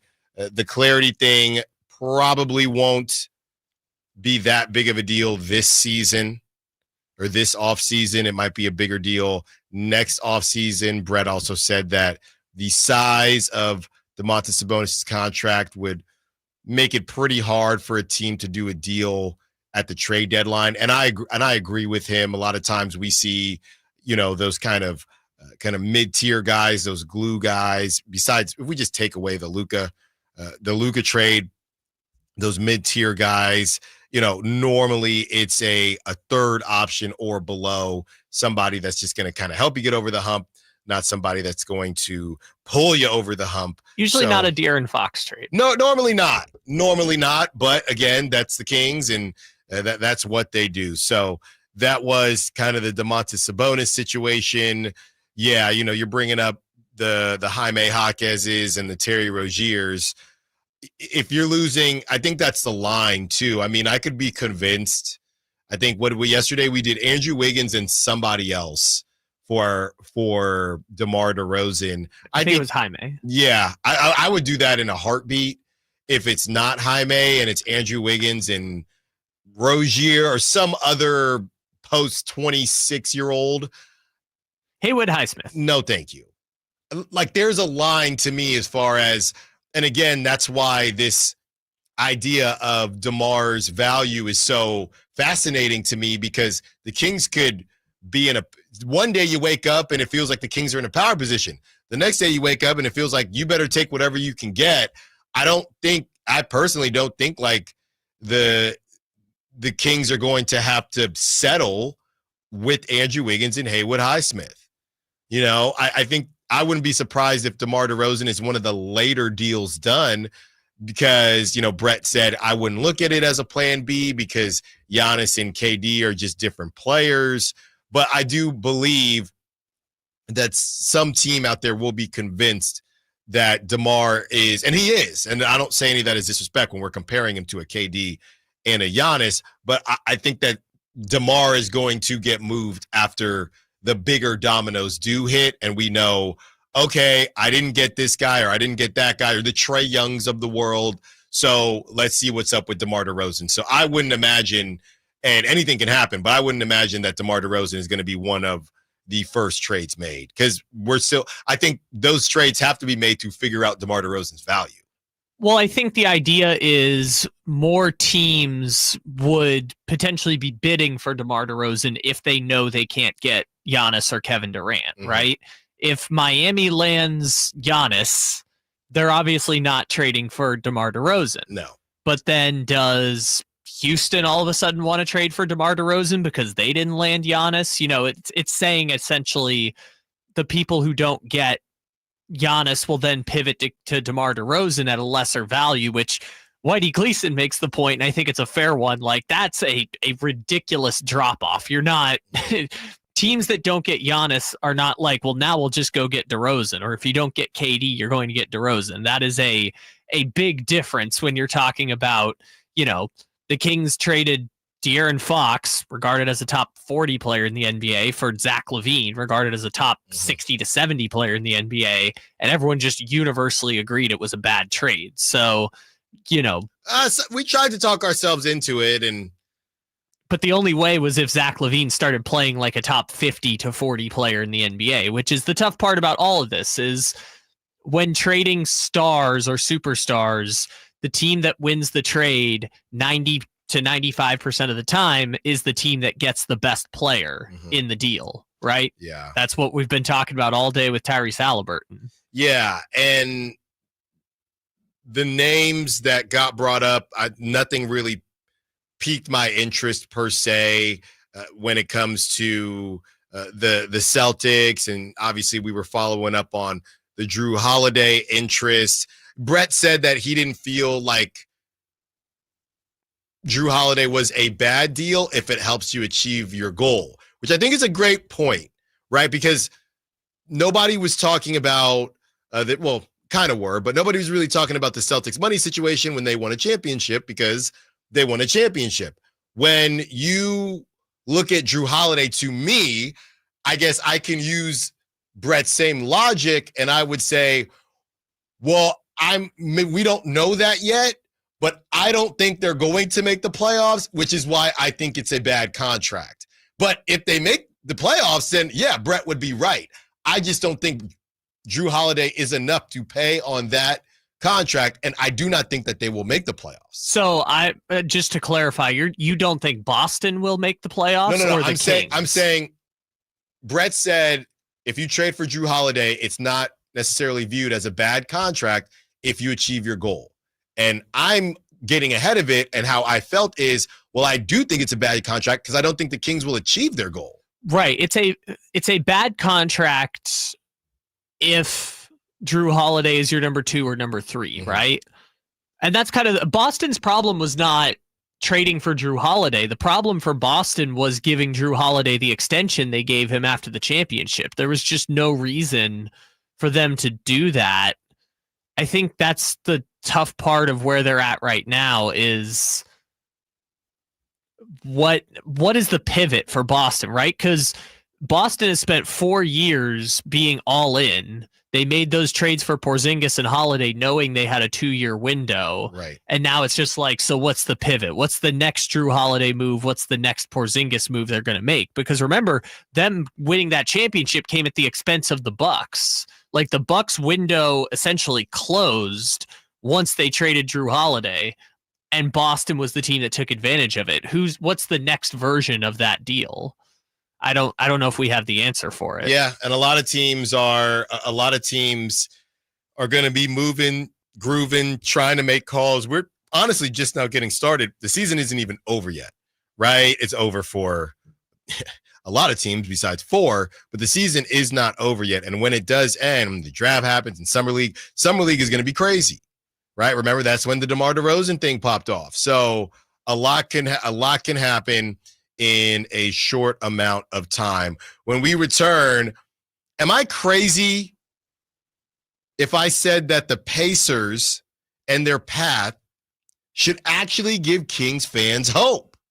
Well, maybe Carmichael Dave disagrees. We hear from Carmichael Dave, and we break all that down when we return. Now in South Sacktown Sports. On the move? Got somewhere to be? Take Sacramento Kings basketball with you. The Sacktown Sports app will let you stay connected to your passion. Never miss a moment of Sacramento Kings basketball with the Sacktown Sports app. Memorial Day savings explode at Maida's Elk Grove Chevy. Save $12,500 off MSRP after rebates. Every new 2025 Silverado Turbo Max in stock. And Maida Chevy has similar savings on every new Silverado. One of the largest selections of new Silverado in the Sacramento area. $12,500 off new Silverado. Exclusively at the Maida Chevy Silverado Supercenter. Now that's big. Huge. See them all at MaidaChevy.com. Together, let's drive. Special financing, lease, and some other offers. Summer's almost here, and so are popsicles, pool days, and a lot of smiling. Make sure your kiddo's smile is ready with a visit to Kids Care Dental and Orthodontics. Our expert team makes dental visits easy and fun with sensory-friendly hours for kids who need a calmer environment. We can also accommodate same-day treatments, and to save you time, if your child needs multiple treatments, we can often do them all at once. Appointments fill up fast, so don't wait. Beat the summer rush and schedule online at kidscaredental.com. That's kidscaredental.com, where healthy, happy smiles begin. The Hagen Oaks Cutting Edge Putter Fitting Studio offers you more technology, more choices, and more service. Hagen Oaks wants to be your go-to total golf game fitter. With $30,000 worth of state-of-the-art technology ready for your fitting, Hagen Oaks will help you make your best putting stroke while finding the best putter design, shape, hosel, length, and loft for your game. Schedule your fitting at the Hagen Oaks Player Performance Studio by calling 916-808-2531. That's 808-2531 for more. Whitey here for Napoleon Grills, reminding you that when buying a new grill, every detail matters. While supplies last, you'll receive a $149 gift with purchase on every new Napoleon Prestige stainless steel grill. The kit even includes a pizza lover starter kit and much more. And now up to $79 off Napoleon Rogue models. Napoleon grills are built different, built better, built to last, with a lifetime warranty and premium steel that boasts amazing quality. Visit Green Acres Nursery today for your best selection of Napoleon grills and accessories. Hi, Sacramento. It's the No Surprise guys at Bell Brothers Plumbing and Air Conditioning. Need a new water heater? Call Bell Brothers. Need a free plumbing estimate? Call Bell Brothers. Have a clogged drain? Call Bell Brothers and we'll unclog it for only $67. Plus free camera inspection, valued at $250. We don't guess at plumbing and drain problems. We used advanced camera inspections and diagnostics. We're fast, reliable, and respect your time by showing up when we say we will. The price we quote is the price you pay. With more technicians, more trucks, and more experience, we get the job done right the first time. No surprises. Our technicians are all background checked, drug tested, and will leave the work area cleaner than they found it. Don't wait. Call Bell Brothers today or book online at nosurpriseguys.com. That's nosurpriseguys.com.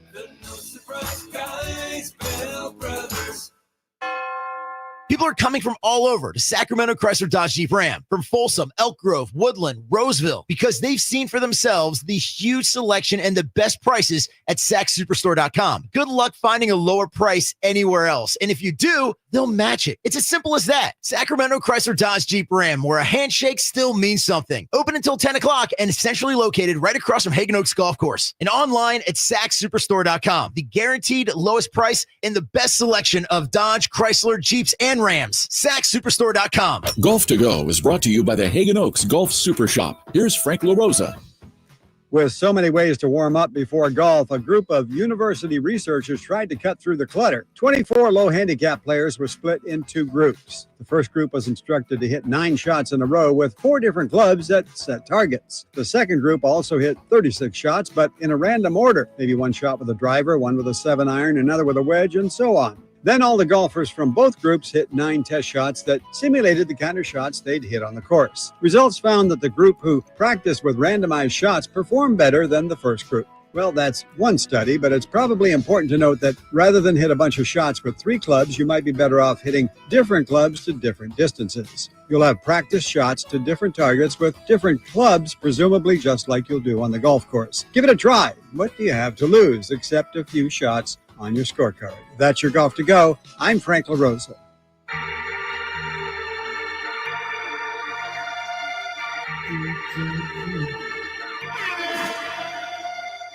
Allen Stiles You can join the show by texting 916-339-1140 on Sacktown Sports. Jacob Wilson just left the ballpark out there in Houston, and it was a tank. A's are now up 3-2 after losing 11-1 yesterday against the Houston Astros. So we'll see if the A's can pull this one out. Meanwhile, the Giants, a double barrel going right now, thanks to Kyle being my remote man. I told you I'm a terrible coworker. I don't make coffee. I don't touch, because every time I do try to touch the TV, actually, I never do. But then somebody will come in and say, hey, TV is not working. Did you touch it? And I just want to be able to say no. It all goes back to, and I don't know if I've told this story before, but it goes back to my previous spot, okay? There's always something weird happening in the station. I work part-time, right? I was just a fill-in guy. So I wasn't even there that much. But allegedly, you know, it was one of those jacked up. I feel like every office has a jacked up thermometer, right? Where it doesn't work correctly. And hey, don't touch it because you're going to break it. So to this day, I don't touch anything in here. And we got an email saying somebody that worked on the weekend touched the thermometer. Somebody touched it. And I was like, Alan, you were working that day. I promise you, I didn't have a kid yet, but I promise you I did not touch it. And to this day, I do not touch stuff. Anything. Coffee, TV, I mean, nothing. We can teach you how to change the remote in there. Nothing. I'm not doing it. Because if something breaks, engineer come in, did you touch this? No, I didn't. Because it's Dave doing his weird golf thing on the third monitor. No, it was not me. I do not touch stuff. So your solution is to have your child do things for you. That's right. Which is me. That's right. Is me do all the technology. Kyle touched it. I did not. Yeah, because Kyle knows what he's doing. Yeah. And then we're going to continue to go with that.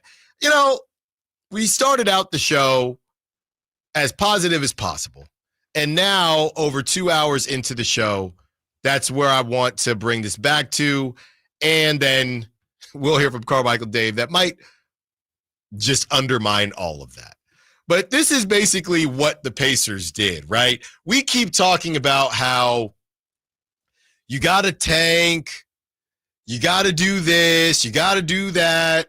You just have to make smart decisions, and you got to get a little lucky.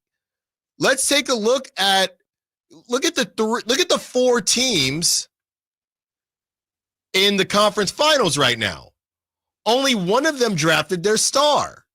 Now, one of them got a star because of the Kings, but only one of them drafted their star. SGA, that was a trade. SGA and Tyrese Haliburton, those were the two kind of sneaky trades. I think that it was more obvious that Tyrese was going to be this than what SGA was going to be, obviously. But SGA and Tyrese trades, Jalen Brunson free agency, and then you have Anthony Edwards, who was kind of the typical top draft pick. So the Pacers front office, they trade Domantas Sabonis for Tyrese. So they take the swing there. They decided we've seen enough of this, which is how some people feel about the Kings and Domantas Sabonis. Now, we've seen enough of this. Thank you. We're going to move on. Karis LeVert for Andrew Nembhard and Ben Shepherd. Okay? Both guys. I don't know if Ben Shepherd is going to be a hit per se, but Andrew Nembhard for sure a hit. Malcolm Brogdon for Aaron Nesmith, who, by the way, Aaron Nesmith kept a tweet from Bleacher Report that had a SpongeBob meme of a paperclip and some string. And Bleacher Report, when the Celtics made this huge trade for Malcolm Brogdon, said this is what the Celtics had to give up for Aaron Nesmith. And it was a meme of SpongeBob holding a paperclip and a piece of string. So Aaron Nesmith kept that screenshot, and he's spinning the block right now on Bleacher Report and the Celtics. So the Pacers, a deal that looked bad to a lot of people, the Pacers decided, no, we see something in Aaron Nesmith. 2 second-round picks for my guy who's going off in his revenge tour, Obi Toppin. Then you get the big swing. Bruce Brown, 3 late first-round picks for Pascal Siakam. Just an absolute clinic of how you build something, and it wasn't tanky. It wasn't super draft heavy. It was believing in your process and getting a little bit lucky. That's really what it is. Tyrese Haliburton, he was never supposed to go to the Kings. If we're honest, he dropped. And we know that. So it almost feels like Moneyball, right? Hey, well, we have somebody who's showing flashes here, so we're going to take a chance. And he dropped to the Kings, but he was honestly connected to the Warriors, but the Warriors had a point guard. He could have went number 2. Let's take a swing right there. It's being able to look a little bit under the surface. And Scott Perry, mixed with his connections, if he is given that autonomy that we keep talking about, I'm not saying that he'll do exactly what Indiana did, but that right there is a pure example of, hey, nobody tanked, nobody lost 8,000 games and are praying like the Jazz. No one's getting fined like the Utah Jazz. So should you believe that that's going to happen? Maybe not based on history, but you're the one that decided to be Sacramento Kings fans. I didn't make you. You were Kings fans long before I graced these airwaves. So with the new regime and with some of the most embarrassing moments to happen between Luka, De'Aaron, and throw the cherry on top, because it's going to be hot this week, go get you a sundae. Now you got Tyrese Haliburton 1 win from the finals.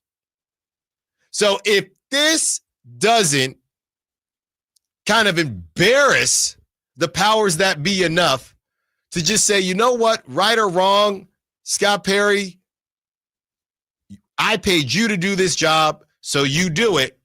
Then I feel like if it happens again, if we're all sitting here in 2 to 3 years in the same rotation, then I feel like I will go full Carmichael Dave.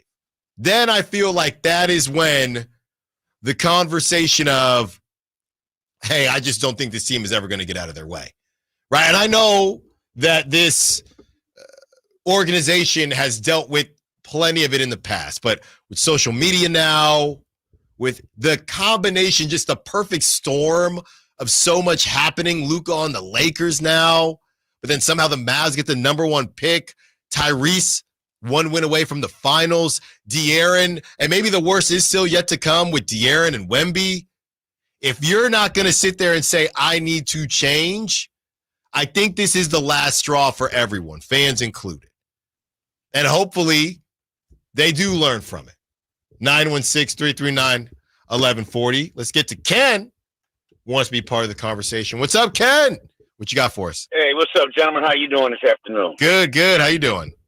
Hey, man, I'm gonna say I'm on board with you guys. I listened to the radio station earlier this morning, and breaking up the team, man, that's the killer, man. You know, we Haliburton's gone, Fox is gone, Coach Brown is gone.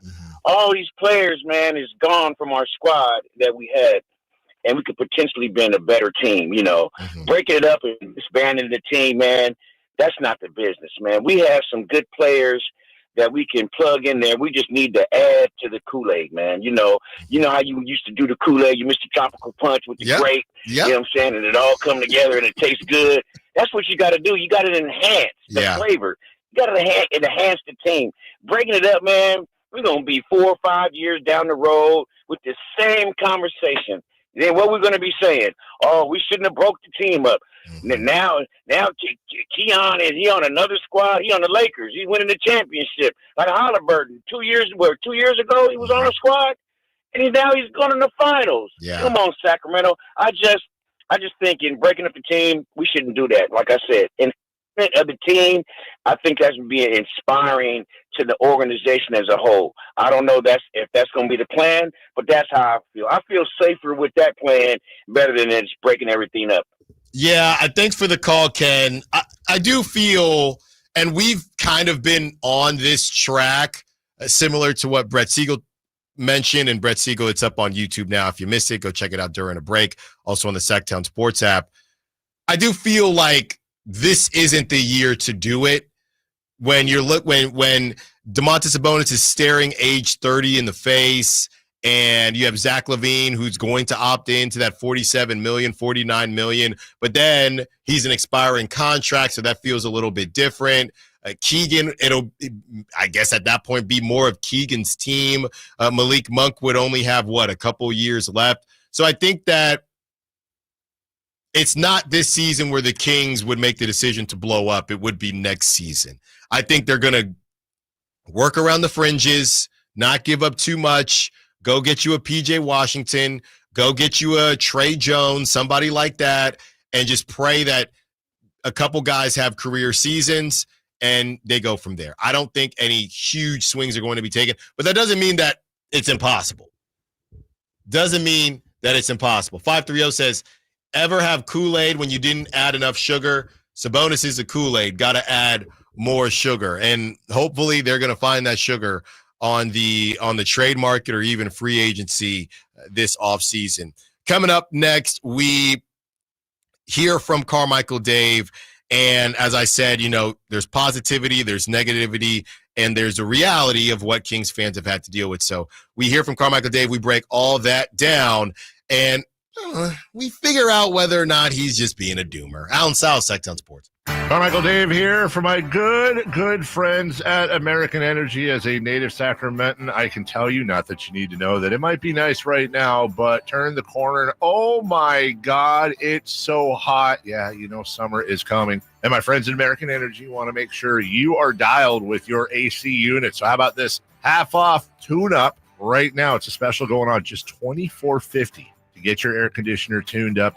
A free diagnostic. And oh, by the way, if you need a new AC unit, up to $3,500 in rebates on qualifying system installations. That's right. They've been serving the greater Sacramento area since 1981. A+ with the Better Business Bureau. Give them a call, 916-520-9990. That's 916-520-9990. Here's the song. Call 916-520-9990 now. Hey, it's Mike Rohn. If I have a choice, I like to do business with companies that actually stand for something.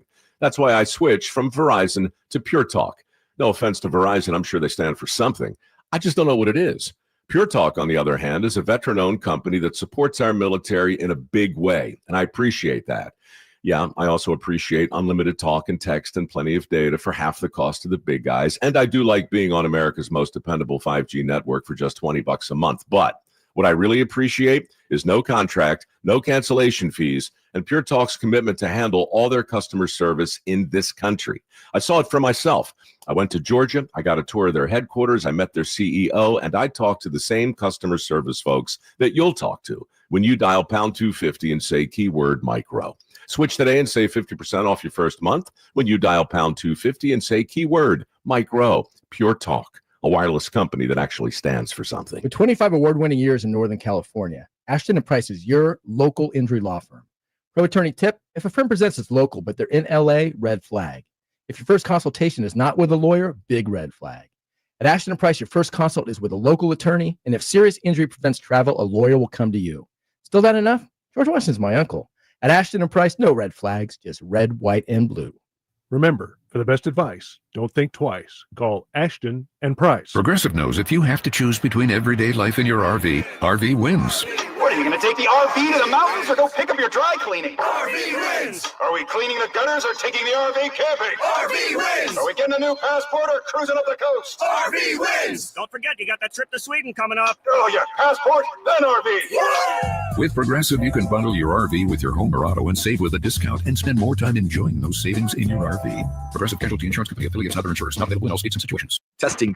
We are live from Chick-fil-A. This is Grant. And this is Laura. And a little thing we love about the Chick-fil-A Smokehouse Barbecue Bacon Sandwich is that sweet bun. And that chicken filet was perfectly crispy and soft at the same time. And that Smokehouse Barbecue sauce, it's a lot of fun. And the brown sugar bacon definitely had a little bit more pizzazz. Also, the Mac, one of the all-time greats. Man, I'm getting hungry. Order the Smokehouse Barbecue Bacon Sandwich and a Coca-Cola on the Chick-fil-A app for a limited time. Real guests paid for their testimonials. Want the best movie experience in town? Join Sacktown Sports IMAX Pass by visiting sacktownsports.com. Sign up today. You can win tickets to see this week's films at the Esquire IMAX Theater.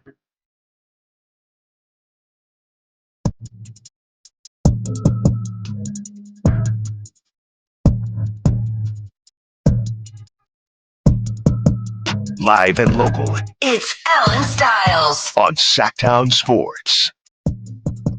Gonna hear from Carmichael Dave. Also, phone lines are open. Pool guy Mark is patiently waiting. I had to bring this up, though. Giants swept in Detroit. They lose 4-3.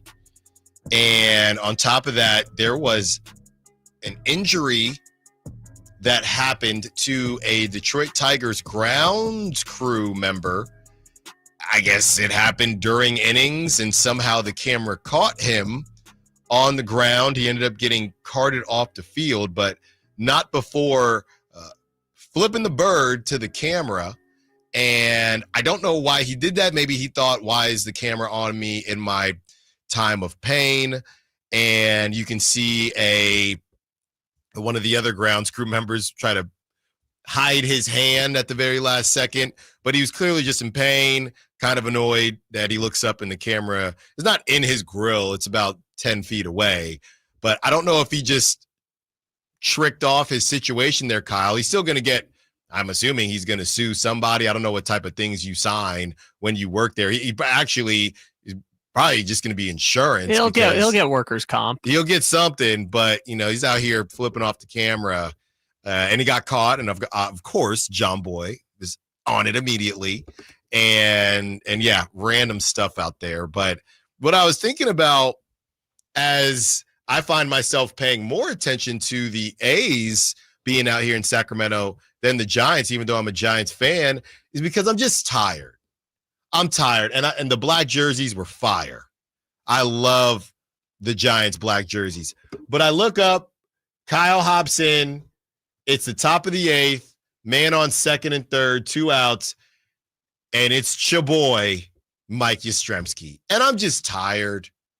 You just don't want to see him anymore? I just feel like at least with the A's, I'm watching new names, and they could get spanked, whatever the case may be. But it's the year of our Lord 2025, and I'm still watching Lamont Wade Jr. and Mike Yastrzemski. It just doesn't move me. This weekend, I watched more college baseball and college softball, and the Giants were on, because I don't need to keep watching the same dudes. Well, I don't.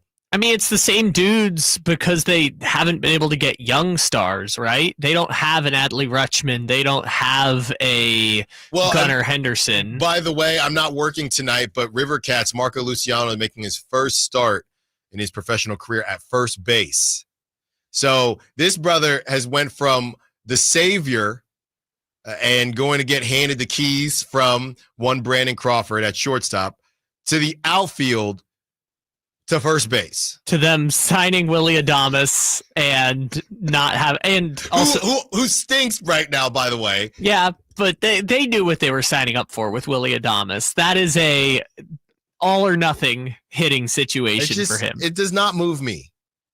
None of that moves me, man. Well, yeah, I mean, Patrick Bailey hasn't taken the reins and ran with it at catcher yet. But Ramos, he can't hit. He wasn't supposed to hit. He was always a defensive catcher. Okay. He got hot because there was no scout. No, because now I'm going now.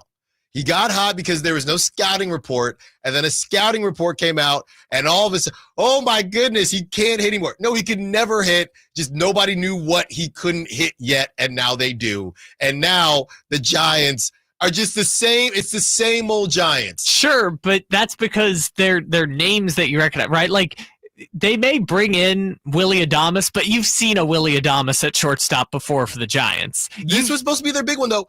Jung-Hoo Lee deserves better. Can I just say that?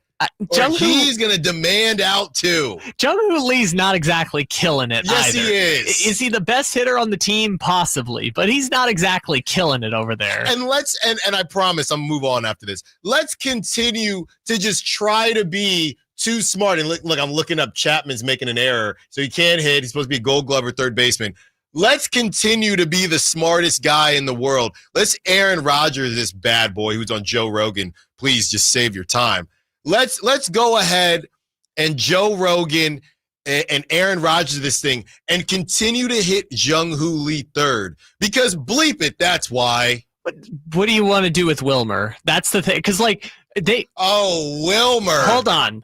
He's been great this year. Yes, he has. And that's how bad. And they have a winning record. I'm just having some. Yeah, but but they have a winning record because their bullpen, and Logan Webb is like a Cy Young pitcher this year. Wilmer and Jung-Hoo Lee. Everybody else, They need to be down and they need to be at Sutter Health with me getting some hacks in.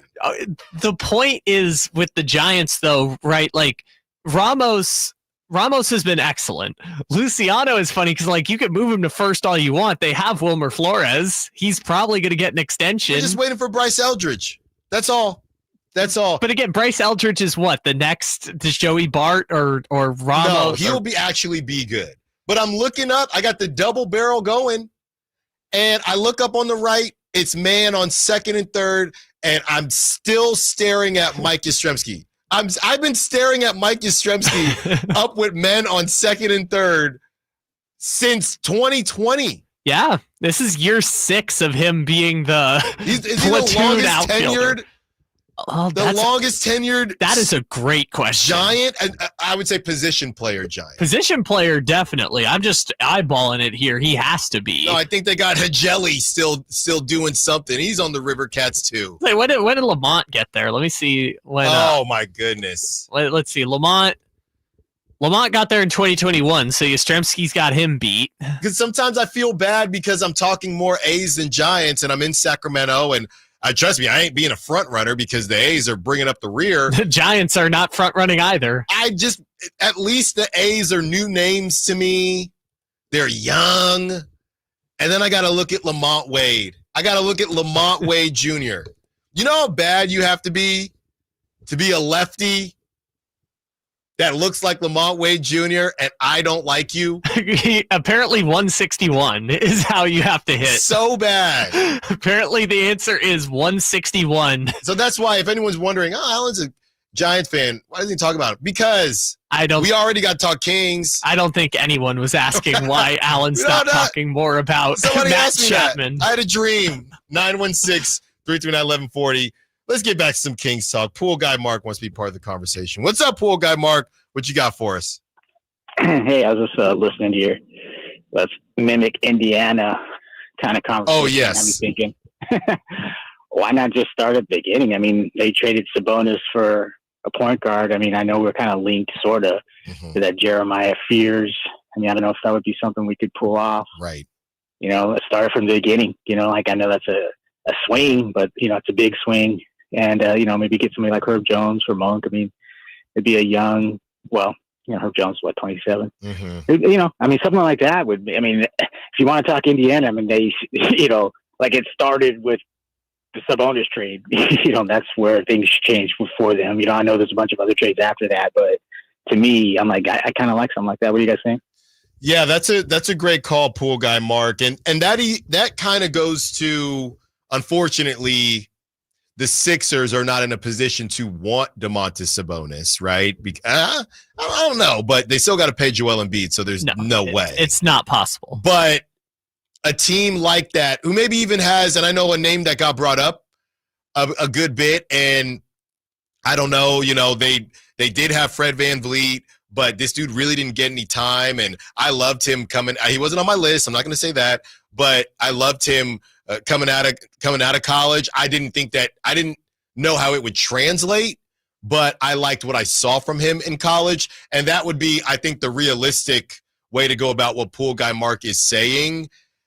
It doesn't have to be Sabonis, right? But if you just say, hey, instead of, I don't know, instead of a Dylan Brooks for DeMar DeRozan or Dylan Brooks or whatever, you take a lesser player or a lesser vet and you say, let's take a swing on Reed Shepherd, right? Let's see what Reed Shepherd could be at 21 years old and go from there. Tyrese Haliburton had done more along with SGA. They both had done a little bit more, but it's this idea of it's kind of the second draft thing, but it's even earlier than that. Because I don't think the Tyrese Haliburton deal would be considered second draft. I don't even think he had played long enough for it to be the quote-unquote second draft thing. It was just kind of an unprecedented deal. Yeah, I mean, you've never really seen a deal like it. Right. SGA might have been more second drafty. Yeah. And if you're just joining a second draft is going after kind of younger talent that it maybe didn't work out for them at their first stop, or you want to give them more runway than what they're currently getting. So I don't think that Tyrese Haliburton had runway. No, you're making the case for trading like for an Amen Thompson or someone like that. Yeah, like I said, Reed Shepherd, because they're not going to move Amen Thompson, but a Reed Shepherd who just, what was he, a third pick last year, didn't play at all. The Rockets are now moving into a win-now phase, so I don't know when Reed Shepherd's going to play unless he takes some leap during the summer. So maybe Reed Shepherd's a guy where you say, screw it, let's take a swing at him instead of a pick, give us whoever, Dylan Brooks or whatever, for Reed Shepherd, and that'll net the Rockets DeMar DeRozan. Yeah, but it's a combination of both too, right? The Thunder model, and I'm not saying you should try the Thunder model, but the Thunder model is predicated on getting the Shai Gilgeous-Alexander and developing him, which, by the way, they tried to give up on the Shai Gilgeous-Alexander experiment while it was going on. They wanted Cade Cunningham, and they offered Shai Gilgeous-Alexander for Cade Cunningham. The Pistons said no, but Oklahoma City got Shai Gilgeous-Alexander and developed him into the MVP he is now, plus hitting on Chet Holmgren, plus hitting on Jalen Williams, plus hitting on the Josh Giddey draft pick that then became Alex Caruso, then hitting on Cason Wallace in the first round, right? Like every step along the way, they kept hitting on draft picks too. So the tough part about making any trade like that is you need a combination of getting that star player in a trade and then also hitting on all your draft picks through a 3 to 4 year rebuild. And doing all of that, I don't know if the juice is worth the squeeze, because if you mess it up, you've just set yourself back years and years and years for a team like Sacramento. All right, I got stuck talking because everybody wanted to talk San Francisco Giants baseball. Got stuck talking SF Giants baseball. We hear from Carmichael Dave and his thoughts on what if it were De'Aaron Fox in Indiana and Tyrese Haliburton in Sacramento. How would things look? Would De'Aaron be a game away from the finals? One more hour with you. Hour 4 coming up next. Down south, Sacktown Sports. Not available in all states. Rates vary. Building a financial safety net for your family can be tough. But with term life insurance through Ethos, you can have peace of mind that they can pay the mortgage and other bills if something happens to you. With coverage in as little as 10 minutes, all online, Ethos finds your best rate across our multiple trusted carriers. Some policies as low as $1 a day billed monthly. And even in uncertain times, your term life insurance rates and payout don't change. Get a free quote at ethos.com/win. That's ethos.com/win. Wesley Financial Group is not a law firm. Are you a victim of the timeshare trap and think there's no way out? I'm Chuck McDowell, founder of Wesley Financial Group, the original timeshare cancellation expert. And I'm here to tell you that there is a way out. All you need to do is give my office a call. I will send you a timeshare exit information kit absolutely free, explaining how the timeshare industry works and your options for cancellation. Call Wesley now for your free info kit. 800-902-5454. 800-902-5454. Progressive knows when you're in your RV, you're already on vacation. That's when you become Vacation You, who just camped where there's absolutely no shade. Even though regular you burns easily. In fact, Vacation You burns too, but is too stubborn to admit it, which is why regular you gets in trouble at the dermatologist, because Vacation You doesn't do doctors. So bundle your RV with your home or auto policy and earn an automatic discount from Progressive. And spend the savings on the both of you. Progressive Casualty Insurance Company affiliates and other insurers. Not available in all states or situations. Advanced Infusion Center, where we prioritize your comfort and well-being. Whether you're managing a chronic condition or seeking specialized IV therapy, our state-of-the-art center offers tailored solutions to meet your needs. Advanced Infusion Center's dedicated healthcare professionals are here to ensure your safety and provide personalized care. Conveniently located in Sacramento and Yuba City with flexible scheduling options. Experience a new standard in infusion therapy. Visit Advanced Infusion Center today at advancedinfusion.com. KHD1 Sacramento, KYMX HD3 Sacramento. From the Power Business Technology Toshiba Studios. This is Sacktown Sports, 1140.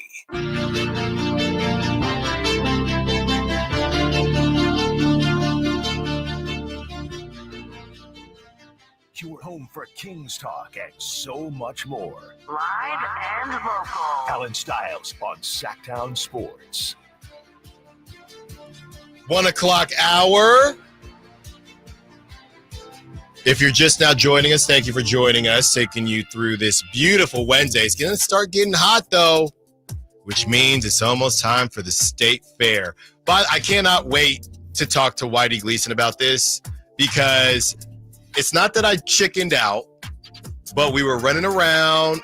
We had Baby Styles with us, and at the county fair, they had the speedometer, okay, where you throw 3 strikes, you get a jersey that, it's Kobe Bryant, but it's spelled with an I instead of a Y, and, just random stuff. And I just wanted to do it to see if I just want to throw 80, right? Do I still have 80 in the bag? I saw it. There was no line because we got there pretty early.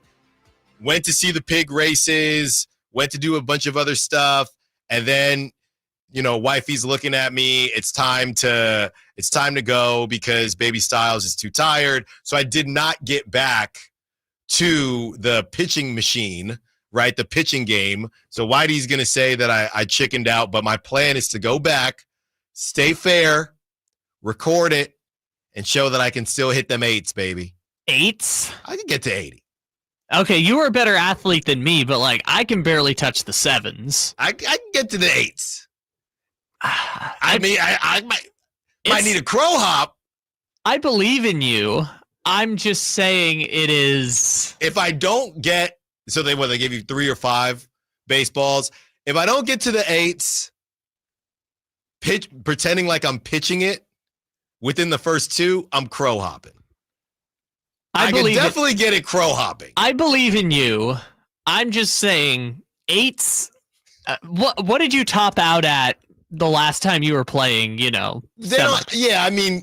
Outfielders you don't get topped a lot, but Hey, now, don't threaten me with a good time. But. Okay, it's the low 8s somewhere there. I'm not going to sit here and say I had a cannon. Sure, but you never did the pitch machine, you recall, a decade ago or something? Okay. No, why would I? No. The showcases, that was in high school, but in college, you didn't really do any of that. Then... No, I'm even saying you went to the fair and did it a decade ago. I'm pretty sure I did. I'm pretty sure I hit 8 in Santa Cruz. I'd like to believe I hit 8, or it was the Alameda County Fair. One of them I hit. Okay. I just want to see what we're working with. Pre-Achilles. Okay. I believe in you. If you get to 81, I will dap you up. That's going to be impressive. Okay. And I will tell you if I had to crow hop or not. Well, I will. There should be video. There will be video. And we should be able to see the full windup. And I'm assuming it's going to be back for the State Fair. There might be a longer line, but I'm assuming it's going to be back, and we'll have that information for you for sure. And we have some information for you as far as the California Classic. If you're just now joining us, the Kings aren't in it. That is the information. The Kings aren't in it. Golden One is, and you're probably wondering, well, Allen, why would they play at Golden One and not have the Kings? Well, they're not playing at Golden One. They are only playing at Chase Center, and the teams involved, the Heat, the Spurs, the Lakers, and the Warriors. We do have information from Carmichael Dave that instead of kind of splitting it as they've done in the past, they've done a couple different versions of it. This newest version is going to be switching the venues from Chase Center to Golden One Center every season. So next season will be in Sacramento, and I would assume, and Dave also mentioned, the Kings would be a part of it. Then the bigger question will be, well, are the Warriors going to be in it next season? Because then that would still beg the question, why aren't the Kings in it this season? We're still trying to figure out whether or not, and I'm trying to see if anything floats by, and I've sent out some text, but we're still trying to figure out if the Kings declined or if they were not offered a spot. So much for that Mitch Richmond trophy that they were supposed to play for every year. And that thing was crazy looking anyway. Yeah, the palm trees, and one was going to be blue and yellow and the other was going to be purple and white, and they had to blend the colors because otherwise it would have been just yellow and purple, and now it's a Lakers trophy. So much for that. They don't play in the California Classic. Well, you get it every other year or whatever, and we'll see if the Warriors play in it next season when it's at Golden One Center. So there's your update. I know a couple people have been asking about that. Let's get to this Carmichael Dave sound where he basically is addressing how things would have went, or how he thinks things would have went if we play the game. De'Aaron Fox is on the Pacers and Tyrese Haliburton is on the Kings right now. Here it is. I have no way of knowing, and neither do you, that if that trade had happened and De'Aaron Fox, I can promise you this, dude, if everything else stayed the same and it was De'Aaron Fox to Indiana, a same exact move, and everything afterwards happened exactly the same. Pascal Siakam to Indiana. We had Davion Mitchell. We didn't do anything else really. I can't sit here and tell you that De'Aaron Fox would be doing what Haliburton's doing right now, but I can tell you the Pacers would be a better team than the Kings. And I think a lot of people would be saying, why the hell do we trade De'Aaron Fox? Like, all of a sudden, De'Aaron Fox has turned into this like garbage, empty calories, terrible player that has no value whatsoever. Okay. We're talking about a guy that just put 60 up last year in a game. We're talking about a guy that did it with a jacked finger. And I hate to say it, you will see next year when he's playing for the Spurs with Wembanyama. Again, unless he's not healthy, you're going to see it. Oh, Fox is a loser. Fox didn't have the heart. Fox wasn't a leader. You're on the Kings. You're on the Kings. Why is the last batch of copium we have as Kings fans the fact that we can't see through to the human aspect? Listen to me. Imagine you work for a company that is constantly worse than all the other companies. You work for a restaurant that is constantly being lapped by every other restaurant in the area, year after year after year.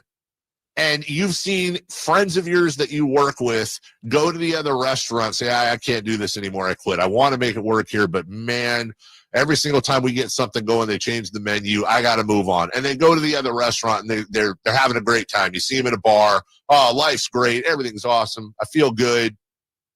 Oh, well, what happened? You just bailed out on us? No, I was there 7 years. And just when I thought we got it right, you changed the menu again. And it's just going to take time for Kings fans to come around on Fox. Some won't because they're stubborn, but Fox left here because he feels the same way we do. It's not going to change here. It's not going to change. I don't know why so many have issues making that leap. And magically, Haliburton goes to a competent team with a competent decision-making process. Oh, my God, they're being successful. They added a player, a star. They took a chance. They spent some draft picks. Ooh, how is it happening? Why is this happening to us? I can't figure it out. We must be unlucky. No, it's not complicated. That was Carmichael Dave, and I pretty much heard this live, and my initial thought was, as it is in a lot of situations, that two things can be true. Okay, I understand what Dave is saying, and he has not been shy about how he feels in that regard. But I would argue we're not talking, and I know it's the Eastern Conference, and I know the Pacers have gotten some good injury luck facing teams that aren't completely healthy. But we're not talking about the difference between a team that is losing in the second round and then, it's kind of respectable, essentially what the Kings want to be. Just give me playoff revenue and we'll see what happens next. We're talking about a team that has gone to 2 Eastern Conference finals, and they're 1 win away from the finals. So I understand what Dave is saying, but you can flip-flop him, and he's not saying that De'Aaron Fox would have done. He said, I can't necessarily say that, but he's putting a lot on the Kings, which they deserve some of it. I just don't know if it's a pure comparison with the Pacers, because we're talking about a team that is 1 win away from the finals. We're talking about a player in Tyrese Haliburton that just did something that no one has ever done in NBA playoff history. So some of that is Kings. Okay, cool. Kings stink. We're stuck being Kings fans. Our life is misery. Okay, that's cool. I get it. It is what it is.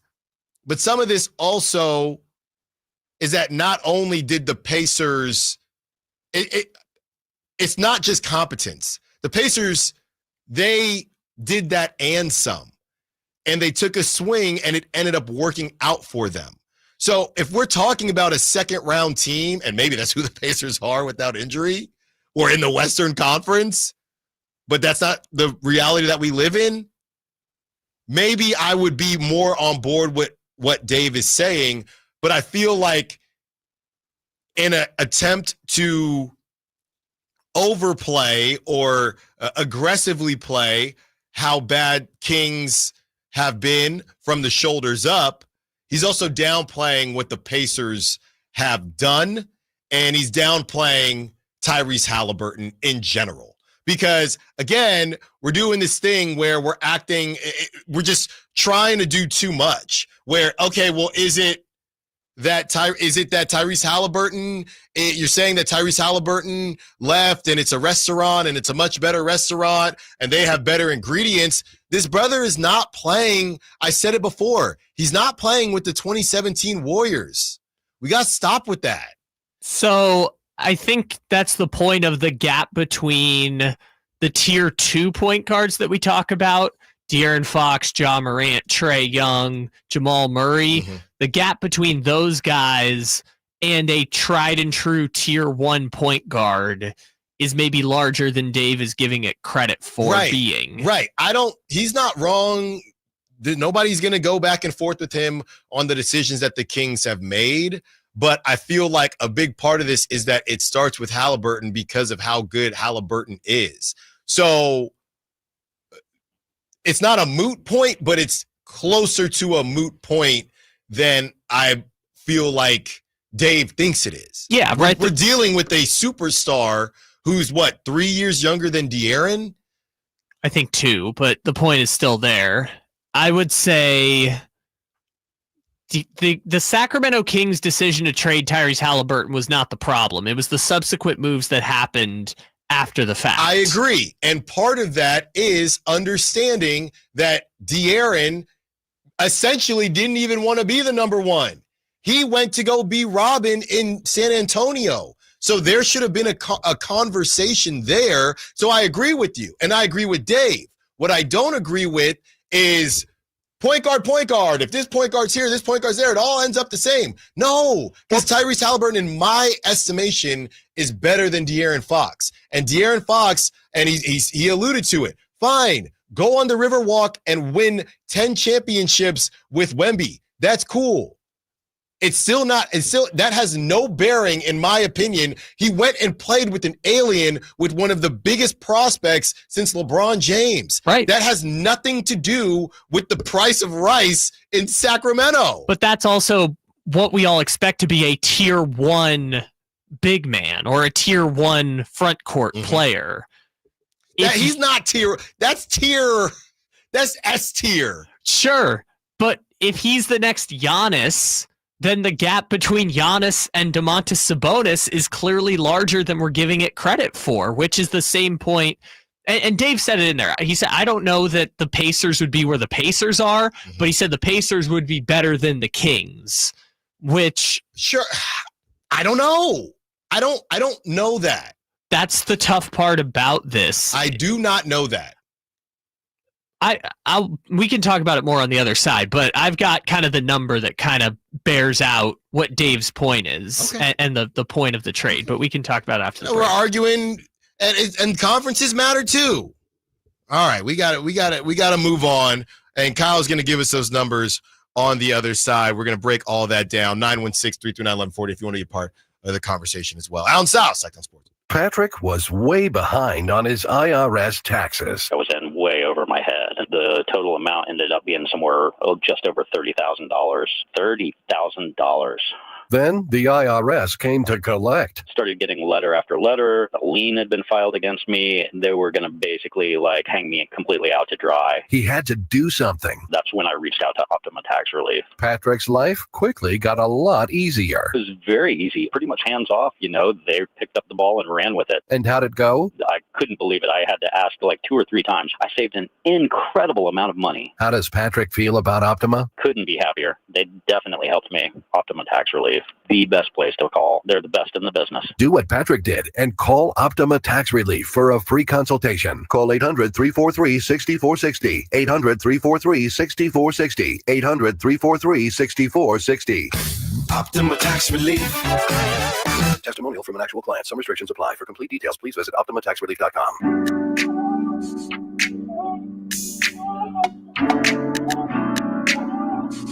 Allen Stiles You can join the show by texting 916-339-1140. on Sacktown Sports.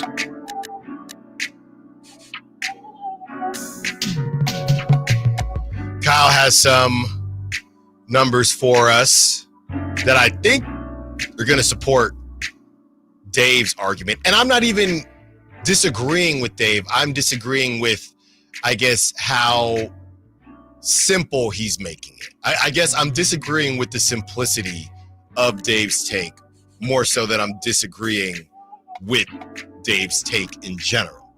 916-339-1140. We're about to get to that. Let's hear from TC. Wants to be part of the convo. What's up, TC? What you got for us?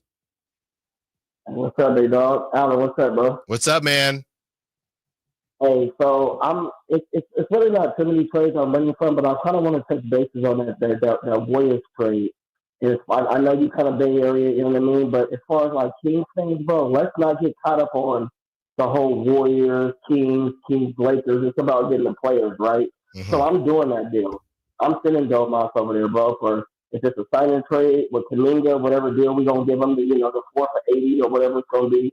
What it said, Moses Moody and Draymond Green. Yeah. I'm doing that because not only are you taking the quarterback from their defense, right?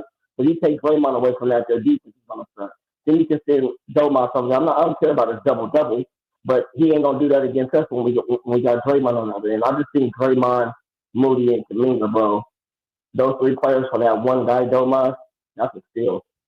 Thanks for the call, TC. And, yeah, we talked about that earlier in the show. It was a sign and trade with Kuminga, Draymond Green. This is from Greg Swartz of Bleacher Report. He didn't have a deal. He just said the Warriors would lose Draymond Green and the Kings would lose Domantas Sabonis. Domantas Sabonis would go to the Warriors. So we cooked up a quick deal. Moses Moody might be too much just from a money standpoint, but it was for sure Draymond, Kuminga, and on a sign and trade, and then some type of filler to make it work with Sabonis. And then the Warriors would get Sabonis. The Kings would get Draymond Green, Kuminga, and maybe Moses Moody if that money works, or another lesser player to kind of fill that void. I'm not doing it because I just don't know. It just, again, one player who's 34, right? Maybe 35, Draymond is. Kuminga, who's 22. It's just more randomness to me. I think the Kings are better. I really don't know if they're better defensively. But again, Steve Kerr just talked about they don't want to play Draymond at center for 82 games. They felt like they played him too much at the center position this season. So are you starting Valanciunas and trusting Draymond to stretch the floor? I don't. It's almost more so about the Kuminga aspect. If they had a better piece, like if it was Draymond and Trey Murphy, or Draymond and even like Herb Jones, I think Jaden McDaniels, right? But I'm not really sure. It just confuses the timeline even more. Yeah, and we talked about it earlier. Like, if you're going to move on from that guy specifically, who's going to have his jersey retired, from the Warriors' perspective. Yeah. If you're going to get rid of that guy, you better be for number getting 6, noticeably or number 5. better. Yeah, it better be for number 5. Well, it better be for number 34. I think is the way you would put it, which is Giannis. Kyle, what numbers did you cook up that you were talking about before the break, as far as what what Dave was saying and basically just playing I know I call it the Brock Purdy game. Put this guy on this team, put this guy on the other team. Yeah, it's sort of that. So Dave's making the point the problem was not the Sabonis Haliburton trade. The problem is the process of everything that went on after. And you laid it out with the Pacers, right? It was Brogdon for Nesmith, drafting Matherin with the 6th pick, all the little moves in between, and then getting Siakam for 3 first-round picks, none of which are going to be in the lottery. Mm-hmm. So 3 lower-level first-round picks in Bruce Brown, which they used to get Brandon Ingram. So I guess cool. They got in the long run, if you follow the winding trade, they got Siakam for Brandon Ingram and 2 first-round picks, which isn't that bad. Right. But from the beginning of the Beam Team season, actually, I'll start this way. The Indiana Pacers, who have now gone to 2 straight conference finals and are 1 game away from going to the NBA Finals with Tyrese Haliburton. If they win this series, they will have won 5 playoff series in the last 2 years, which is the same as the Sacramento Kings have won in their 40 years in Sacramento. Yeah. What do you think their regular season winning percentage is for the Indiana Pacers the last 2 seasons? I'm going to say it has to be pretty close to the Sacramento Kings. It is 591. 591 winning percentage over the last 2 seasons. From the beginning of the Beam Team, and that's 164 games. From the beginning of the Beam Team until Luka sits on Malik Monk's leg at the end of last season, the Kings' winning percentage was 588.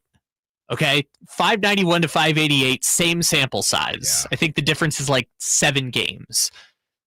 The Kings and the Pacers right now are the Kings during the Beam Team run. Maybe you could chalk that up to the Pacers have had good luck in the Eastern Conference playoffs by playing an injured Knicks or playing an injured Cavs, and that's what's helped them get to the conference finals. But my point would be the process was not incorrect in making that trade. The Kings and Pacers were both equally well off. The Kings just did it a little bit ahead of when the Pacers got there. Where the deal is going to look bad in hindsight is that Indiana has surrounded Tyrese Haliburton with competence, giving him the opportunity to flourish into the superstar he's about to become. Maybe Domantas Sabonis doesn't have that high of a ceiling, but the Kings certainly have not put him in a position to succeed between firing Mike Brown 31 games in the last year, trading De'Aaron Fox in the middle of the season for a trade package that Jake Fisher... Well, you can't bring up firing Mike Brown when you're talking about Domantas Sabonis. That's fair. I will make the point that the timing of when they fired Mike Brown blew up everything that was happening around it.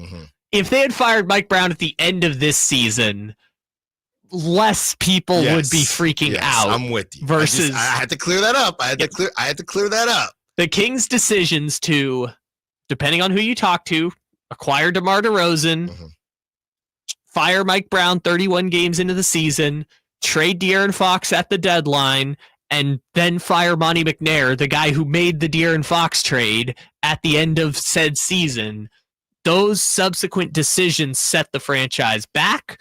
Indiana has made subsequent decisions that put them in a position to play, to give Tyrese Haliburton the runway to become the player Tyrese Haliburton is. Maybe that still would have happened in Sacramento, but Indiana at least put him in a position to succeed beyond this 2-year window where they've essentially been the same as the Kings. You know, it's interesting because the numbers that you mentioned, they don't necessarily support Dave and your argument, because you could argue that it also supports just the idea that the Kings have had some bad breaks. It almost supports that the Kings weren't that bad. It's just they're in the Western Conference and a couple things didn't break their way. And let's go back to, Mr. Work is hard. Let's go back to the fact that Kevin Huerter forgot how to shoot a basketball. Malik Monk, neither of them were available last couple seasons. Malik Monk, not available this season as well. So you throw all that into a pile, and the argument, let's not, stray too far. The argument is of the incompetence, but You're in the Western Conference. You had some bad injury luck and some dudes that forgot how to play basketball, even though they were getting paid millions. And you were right there. And to me, that is a similar situation to the equivalent of the Pacers because of how different the Western Conference is to the Eastern Conference. And on top of that, and I know we're over time, on top of that, I would say let's also admit that the Pacers are overachieving. Yes. And my bigger point is not like, oh, they made this here. It was believe in the process that you had. I don't even have to make it the Kevin Huerter shooting or those other things. If Harrison Barnes hits one shot in game 4 of that series in the playoffs, the Kings go to the conference finals and the following year probably make the playoffs in the West. Mm-hmm. If they get a conference finals run and a playoff appearance the year afterwards, people are not talking about the Beam team as this grand disappointment. They're putting them basically right below, like, yes, it would suck if Indiana went to the finals, but people would look at it and say, well, at least they got a conference finals run out of it. That's exactly how you look at it. But when we return, we play a little in style, out of style with Nick Wright upset with finger waving. Also, we keep the Kings conversation going and a little bit of Niners talk as Brandon Ayuk's personal receiving coach has some stern words about Brock Purdy. Allen Stiles, Sactown Sports. On the move? Got somewhere to be? Take Sacramento Kings basketball with you. The Sactown Sports app will let you stay connected to your passion. Never miss a moment of Sacramento Kings basketball with the Sactown Sports app. You ever try fixing your car and realize you're missing that one part? Yeah, been there. That's why eBay is my go-to. They've got millions of parts, guaranteed to fit. I'm talking brake pads for when yours have seen one too many miles of stop and go. Oil filters, because you don't mess around with your engine care. Even got this cold air intake on my watch list. I might just go for it. To keep the ride cool and your DIY streak hot. Find all the parts you need at prices you'll love. Guaranteed to fit every time. eBay. Things. People. Love. Eligible items only. Exclusions apply. Ready to order? Yes. We're earning unlimited 3% cash back on dining and entertainment with the Capital One Saver Card. So let's just get one of everything. Everything? Fire everything. The Capital One Saver Card is at table 27 and they're earning unlimited 3% cash back. Yes, Chef! This is so nice. Had a feeling you'd want 3% cash back on dessert. Ooh, tiramisu. Earn unlimited 3% cash back on dining and entertainment with the Capital One Saver Card. Capital One, what's in your wallet? Terms apply. See CapitalOne.com for details. Sacramento Chrysler Dodge Jeep Ram has the biggest selection, the best prices, and unbeatable customer service. Check them out online, sacsuperstore.com for the guaranteed lowest price on Chrysler, Dodge, Jeep, and Ram. Open until 10 o'clock and right across from Hagen Oaks Golf Course. sacsuperstore.com. Hagen Oaks wants to be your go-to total golf game fitter. Try the TrackMan experience, the very best technology to fit your metalwoods and irons. The new cutting-edge putter fitting studio with its $30,000 worth of technology is ready for your fitting. Hagen Oaks will help you find the best putter for your game. Hagen Oaks offers more technology, more choices, and more service. Schedule your fitting at the Hagen Oaks Player Performance Studio by calling 916-808-2531, 808-2531 for more.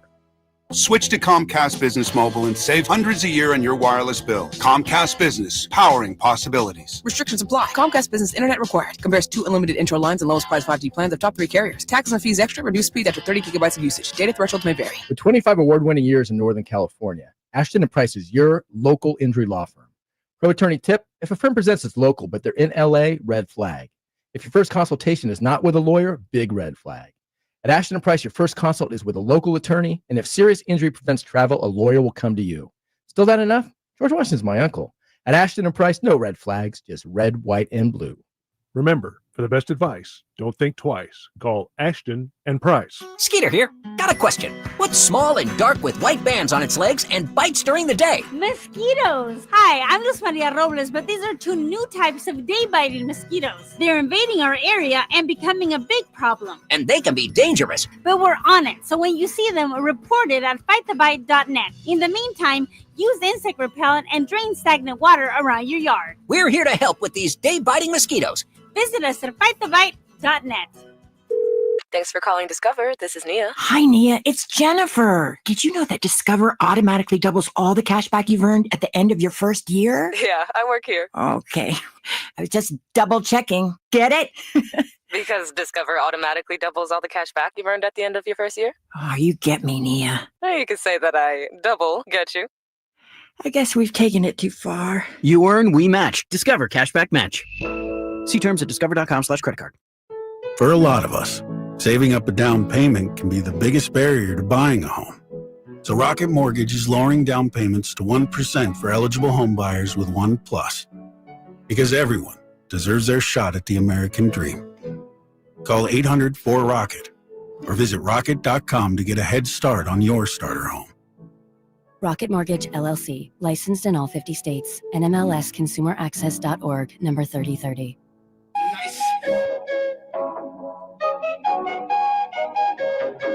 Allen Stiles. Watch the show on youtube.com/Sacktown Sports 1140. Or listen on the Sacktown Sports app.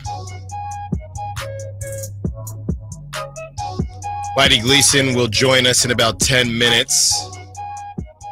And we are 30 minutes out from the Drive Guys. And it is time to play everyone's favorite Allen Stiles Show game. In style, out of style. In style, out of style. Thank you very much, Kyle. We're going to start with out of style.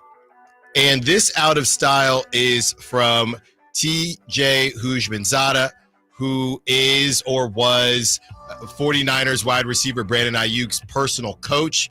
So look, people got jobs to do, right? And if you have a specific job where you talk football, that shouldn't have really any bearing on how you're viewed or what you do in your other job. So TJ Houshmandzadeh, he's on Speak on FS1, and he is talking as a football analyst in those moments, not as Brandon Ayuk's personal wide receiver coach.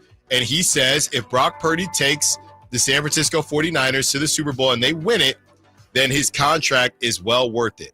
Until he does that, he's overpaid. So obviously that's extremely flawed, right? An extremely flawed statement. I think what he is saying, and he says he would have paid Brock, I think he said high 40s. He says, I believe they did overpay for Brock Purdy. I would have given Brock $47 million. That would have been the most I'm giving him. We needed you last year. You went 1-6 against playoff teams. We had guys hurt. Christian McCaffrey was out. Trent Williams was out. Brandon Ayuk got hurt, and you couldn't really get it done. Now, what level is that, just getting to the playoffs?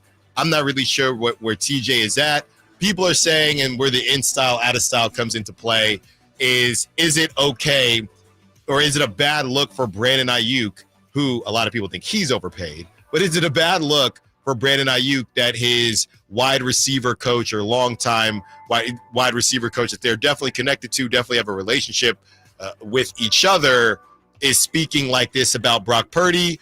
As somebody who knows you have to wear a lot of hats these days and these bills got to get paid, I don't think it's out of style at all. I don't know that it's in style, but TJ, he is allowed to have an opinion that should have absolutely nothing to do with Brandon Ayuk. And the idea of trying to pull those things together, a couple articles going a little clickbaity here, I just think that's exactly what it is. Trying to start drama, and I love drama. Y'all know that. But trying to start drama where drama doesn't really exist. The way it comes off as if Brandon Ayuk and TJ are having these conversations, and then TJ decides to say this on national TV. He's allowed to have his opinion that is completely independent to his job with Brandon Ayuk when they're doing wide receiver stuff together. So I think it's a Stretch Armstrong as the new Fantastic Four trailer starts to heat up. I still prefer Jessica Alba, but that's a conversation for I see what you did there. Heat up. But there you go. But yeah, that's a little Stretch Armstrong to me, thinking that this is going to – if the Niners survived some of the other – this is how you know it's a good season for the Niners with no drama, because this is the drama. That has nothing to do with Brandon Ayuk, technically. Yeah, Brandon Ayuk is survived the trade rumors, which I assume are done now because they've already paid him that $25 billion bonus, so they'll take it. I think they'll take it at this point. Yeah, they definitely will. And, when the reaching gets strong, that's just how it goes. Okay, next, this one cracked me up.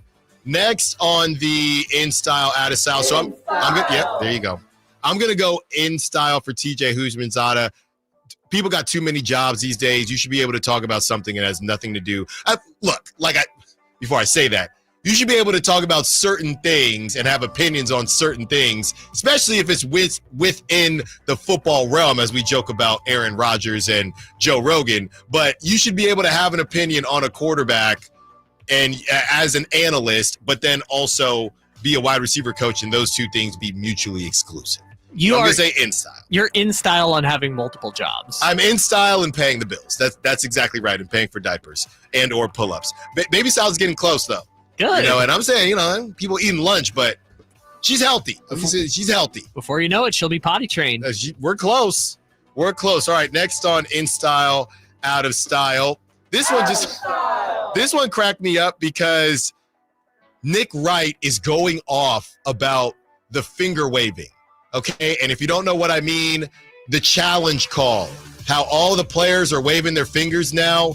Nick Wright is sick of it, and he has a solution to fixing all the finger waving. Here it is. All right, you know how basketball, anybody does this, it's timeout. Everyone's allowed to call timeout. Love it. Is this about? Hold on, let me do it. New rule for the NBA next season. Take of the year. Thank you, Wild. Take of the year. This is binding. Yes. This is binding. And guess what? It'll be fixed within a week. The moment any player on the court does this, all right, challenge accepted. And by the way, if you're out of challenges, it's just like when you're out of timeouts and you call one, that's a Chris Webber. That's a technical foul. Guys, you're right. You can call timeout. You can call for a challenge. You wave your finger around in the air. The refs say challenge. There was a stretch where it was. There was a stretch. I'm tired of it myself. Thank you. I don't think you need to go that. Why not? far. The only thing that fixes it. Because what's the harm? It's annoying. It's annoying. I agree. I'm annoyed. Every time, everyone's calling timeout all the time, and then you look to Rick Carlisle like, no. There should be repercussions, every and time. it's the easiest fix in the world. Sometimes this both is teams are binding. doing it. Both teams are doing it. Offensive, no, review it. Like, no, I was shooting. It's binding. If you do this, take of the year. Challenge counts. And every time he's saying if you do this, he's doing the finger wag, finger circle, if you will. I can't tell if he's joking or not. I think he's being a little facetious. It is annoying, but I'm more on Chris Broussard's side. That's a little much. I don't know. It's funny to me, but then we're going to get to the point where every time someone looks up at the screen, right, that what is that? Is that a challenge too? The finger wagging, it's just more funny to me than actually annoying. Yeah, that's if you want to get rid of it, right? So baseball had this same problem at the start of the year where because they tested the automatic replay. Right. People were making fun of the umpires by doing the gesture to challenge, even though you couldn't. Baseball told them to stop doing it. NBA could make them stop doing it too if they thought it was a problem. And every now and then you'll see players, interestingly enough, especially being down at Sutter Health Park, some players will just I don't know if they're trying to be disrespectful or not, but they'll tap their helmet, which in AAA and in the minors, that means that you're trying to challenge. So you're at the plate, you're in the bigs, and there are no challenges or ABS system. So you're in the bigs, there's a ball on the corner, and just out of muscle memory, let's say you're Marco Luciano, you've been in AAA for a while, and you tap the helmet out of just oh shoot, I forgot that I'm not, and then they say, hey, I don't even know what you would do. Is that a warning? It's a warning or an ejection or something. Yeah. So Nick Wright's done with the fingers, man. I think they give grace if it's Marco Luciano or Nick Kurtz, who has just been in AAA and is used to the rules. If it's Manny Machado doing it, I don't think they're like, hey, you never even had this. You never even had this. But they told them you can't do it anymore, and baseball put in a rule that said you can't do it. So if the NBA wanted to do it, I think they could do the Nick Wright thing. I think this is in. Yeah, I think no. It's only if they think it's a problem, that's the fix. I like the fingers. Man.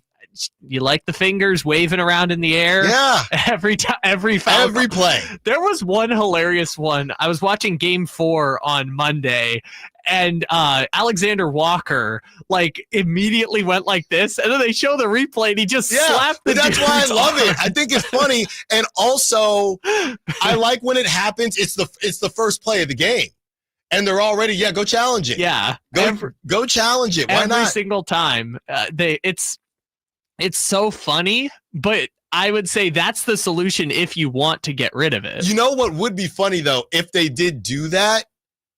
And I'm just thinking of Draymond, who, every time he's running to Steve Kerr. So you can't do the finger, okay? And not the finger from the grounds crew guy who got carted off. We hope he's okay from the Giants game.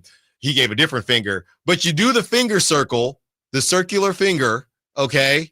And you can't do that anymore. So there's a play. Are you just yelling at your coach? What's better?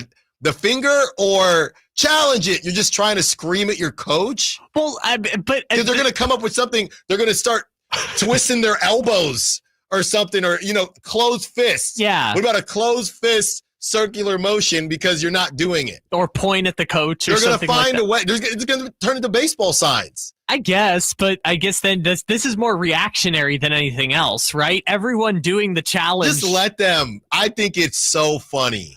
Okay, then it's Broussard's making the point that it's annoying. So I guess I understand if you're annoyed by it. Yeah, that's how you get rid of it. Are you annoyed by it? No, I don't care. But like you said, I love seeing them do it, and then they look ridiculous when they're just hacking the hell out of somebody on the replay. That happens because they'll look up.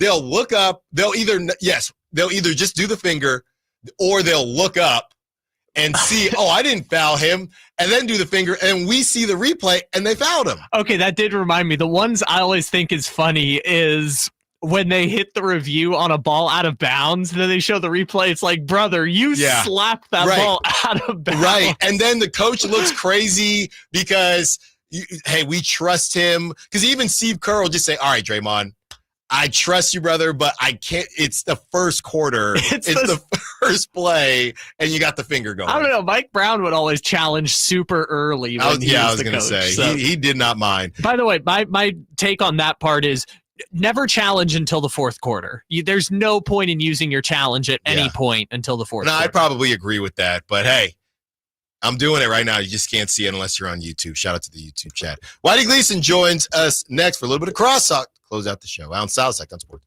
The Memorial Day Race to Savings is on. Get the best deals of the season at Folsom Lake Honda, your one-stop Honda shop. Looking to own or lease? During the Memorial Day Race to Savings, drive a brand new Accord or Civic. Visit us today at FolsomLakeHonda.com, your one-stop Honda shop. As a family-owned and operated dealership since 2009, customer service is our number one priority. Our customers love doing business with us, and you will too. Folsom Lake Honda,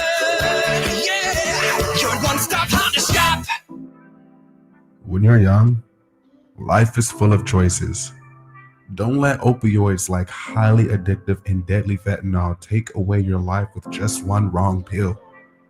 Addiction is a disease that can affect anyone at any age. But there is a choice to get help for this disease.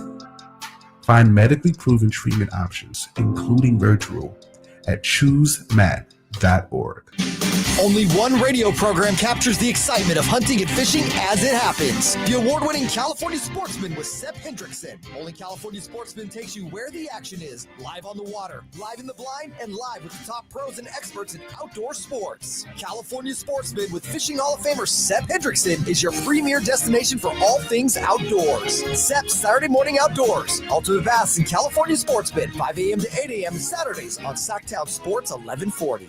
This summer, make every pitch count with the Sacramento River Cats Cats Pass. For just $59, enjoy 18 River Cats home games with access to the Sky River Casino Solon Club, featuring some of the finest ballpark and skyline views. Soak in summer nights at Sutter Health Park, all at unbeatable value. Whether you're a lifelong fan or just love a night at the ballpark, the Cats Pass is your ticket to summer. Join the Sacramento River Cats all season long. Secure your Cats Pass today at rivercats.com. Finally, an easy way to find home improvement contractors. Just visit subcontractorsunited.com and simplify your search for home services professionals. From cabinets to windows, roofing to plumbing, Subcontractors United is an easy, simple way to find and hire a home improvement contractor. And you never have to give up personal information. So no harassing phone calls like you get from those other websites. Subcontractorsunited.com is sponsored by D&D Cabinets and Savage Design. I remember as if it were yesterday. I reached down to move a nightstand and was astonished at the weight of the piece. Hi, this is Frank LaRosa with a word about Naturewood Home Furnishings. At that moment, I instantly recognized the difference between Naturewood's quality furniture that will last a lifetime versus lesser quality furniture found elsewhere. Now, I suppose there's a huge difference in what you'd put in your first apartment and what you would live with in the comfort of your own home. Right now, Naturewood Home Furnishings Made in USA sale is a great time to fill your home with solid, superior quality furniture to reflect your own love for life. With brands like Sam Moore, Stanton, Stickley, Hilltop Hickory, Simply Amish, and many more, Naturewood Home Furnishings has tables, chairs, couches, and, yes, nightstands, and more at their Made in USA sale. Find furniture that will be with you forever. Naturewood Home Furnishings, off Highway 50 at Hazel. Look for the water wheel. Memorial Day savings explode at Maida's Elk Grove Chevy. Save $12,500 off MSRP after rebates. Every new 2025 Silverado Turbo Max in stock. Exclusively at MaidasChevy.com. Now that's big, huge. Together, let's drive. See dealer for details.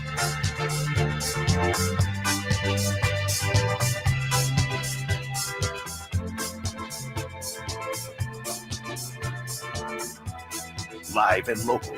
It's Allen Stiles on Sacktown Sports. Whitey Gleason, too cool for school, apparently. He must be either stuck in a meeting or Whitey is not doing the show today. We'll find out for you. So we got 15 more minutes with you. And this is where we're at, Kyle. I'm still kind of stuck on the Bucks. Let's do a little preview for tomorrow. The one thing, and I'm going to go listen back to the interview, and you should do it too, or if you missed it, Brett Siegel joined us in the 12 o'clock hour. At the top of that hour, you can rewind on YouTube. The segment is cut on YouTube. You can check it out on the Sacktown Sports app as well, and on the TuneIn app. Those are ways, if you're riding around in your Tesla, things like that, there are a couple different ways to get the content that you need.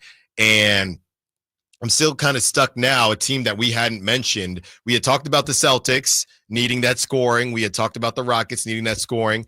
And Brett, the name that he brought up that had my gears going a bit, the Bucks.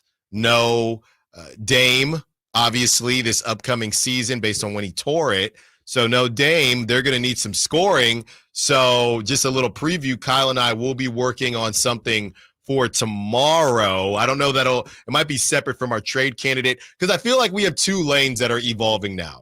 We have trade candidate and we have who wants DeMar DeRozan. Those are kind of the two lanes. So in our where in the world is not Carmen Sandiego, but DeMar DeRozan, where in the world is DeMar DeRozan next? I think he is going to find his way into Milwaukee. And just to preview that conversation, yeah, what Kyle said as far as who the Kings may get back, we're going to keep working on it. Yeah, we'll dive into the weeds on that tomorrow. But that is interesting, the Milwaukee part of it, because Milwaukee, they gotta make a big picture ask about what they want to do with their future. But that's the whole Giannis situation. It's if Giannis is coming back and they're now under the luxury tax, so they have some flexibility to work with. Do they try and make it work, or do they just say, bleep it, we're going to take a gap year, and Giannis, we're going to give you Porter Juniors and Gary Trent Juniors and blah blah blah Juniors, and you'll figure that out. And Bobby Portis could opt out.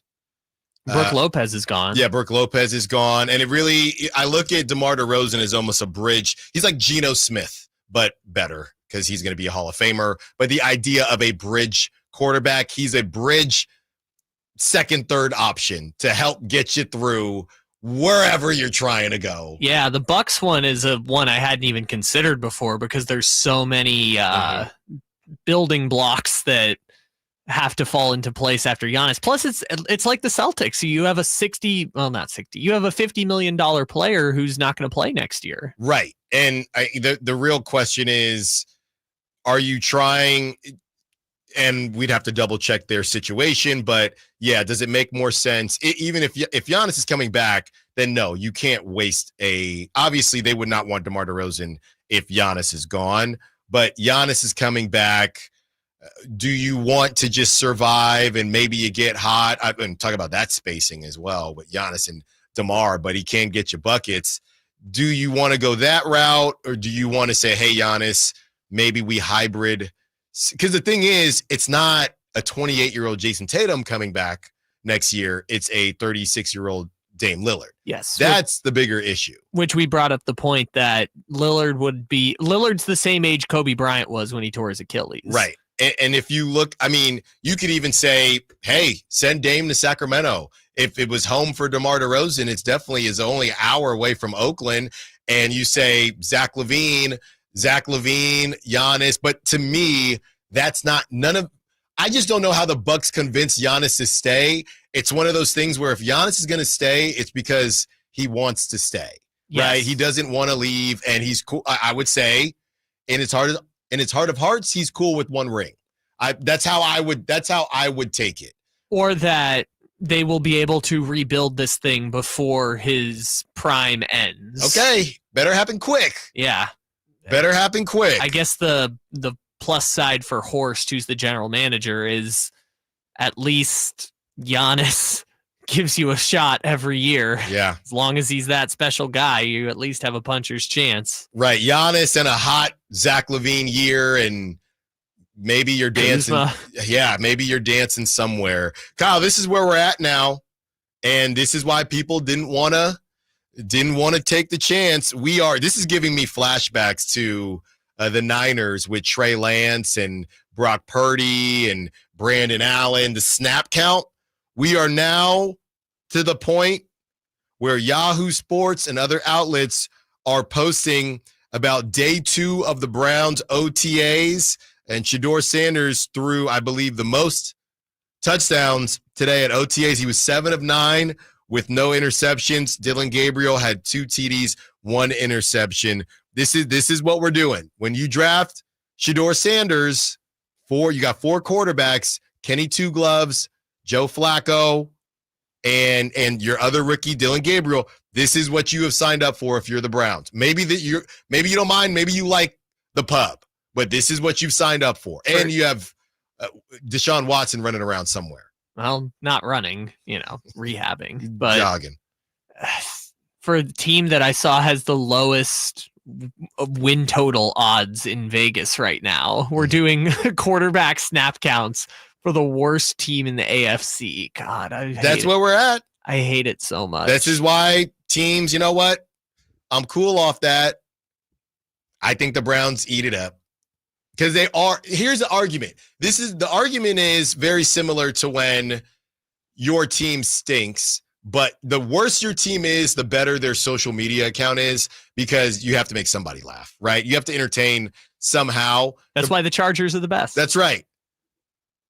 The Browns are going to be so bad, they figure, well, at least some people will watch us because of this. Well, I guess I'll say this is that they probably enjoy this more than their last quarterback room situation, where it's a moral conundrum every single time you talk about the Cleveland Browns. I'm sure they prefer this versus the last one. So in a weird way, they're eating it up, but the bar was set so low the last time they made a giant quarterback move. So are we saying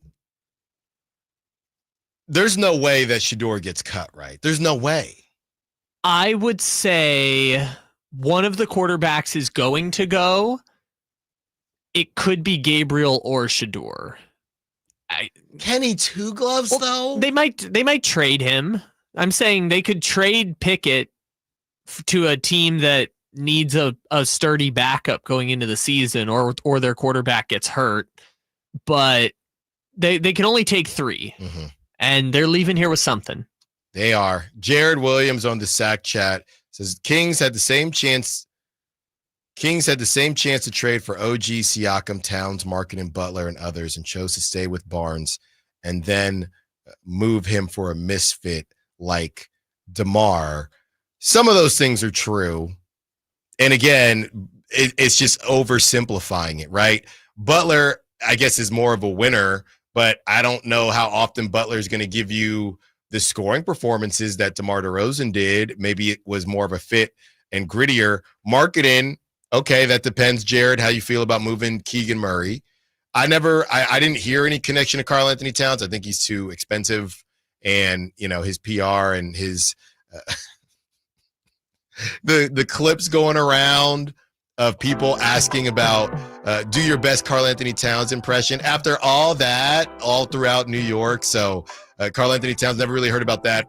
The OG situation, there was a little bit of smoke. And the last one, Jared Siakam, he said he wasn't going to re-sign because he didn't like the fit with Sabonis. Yeah, I guess Siakam is the one that got away in the end, but yeah, I think he chose Indiana over Sacramento, and that's fine. But again, that is, to me, the bigger issue is the idea. And this is why when we do the let's poop on everything Sacramento Kings do, if we're going to poop on them, just poop on them based on what actually happened.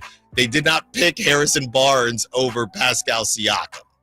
That is not what happened. I guess my only point to that would be, yes, he didn't necessarily want to come back, but... What, you do it anyway? I'm trying to remember if he had 1 year or 2 years left on the deal. I don't really know that Pascal and Sabonis would have worked that well. I think it would have worked better than what we had. Yeah, I guess it was a 1 year deal, so you had to. To be fair, I said that knowing they were going to sign DeMar DeRozan. Yes. So that whole time when we had that conversation, oh yeah, maybe he's onto something. That was before we knew that they were going to get DeMar DeRozan. But look at that, 4 hours, and I still got more left in the tank. Kyle saying we got to get out of here. That's exactly what we were going to do. Some of the drive guys are coming up next. Whitey Gleason, Kyle Draper, Jay Johnson. We will talk to you tomorrow. Thank you to Brett Siegel. Thanks to all the callers, texters, Sack Chatters. And thank you to Kyle as always. Until tomorrow, let's get the bag like to be. It's man on second and third, and I'm still staring at Mike Yastrzemski. I've been staring at Mike Yastrzemski up with men on second and third since 2020. Yeah, this is year 6 of him being the platoon outfielder. When did Lamont get there? Let me see. Oh my goodness. Let's see, Lamont. And then I got to look at Lamont Wade.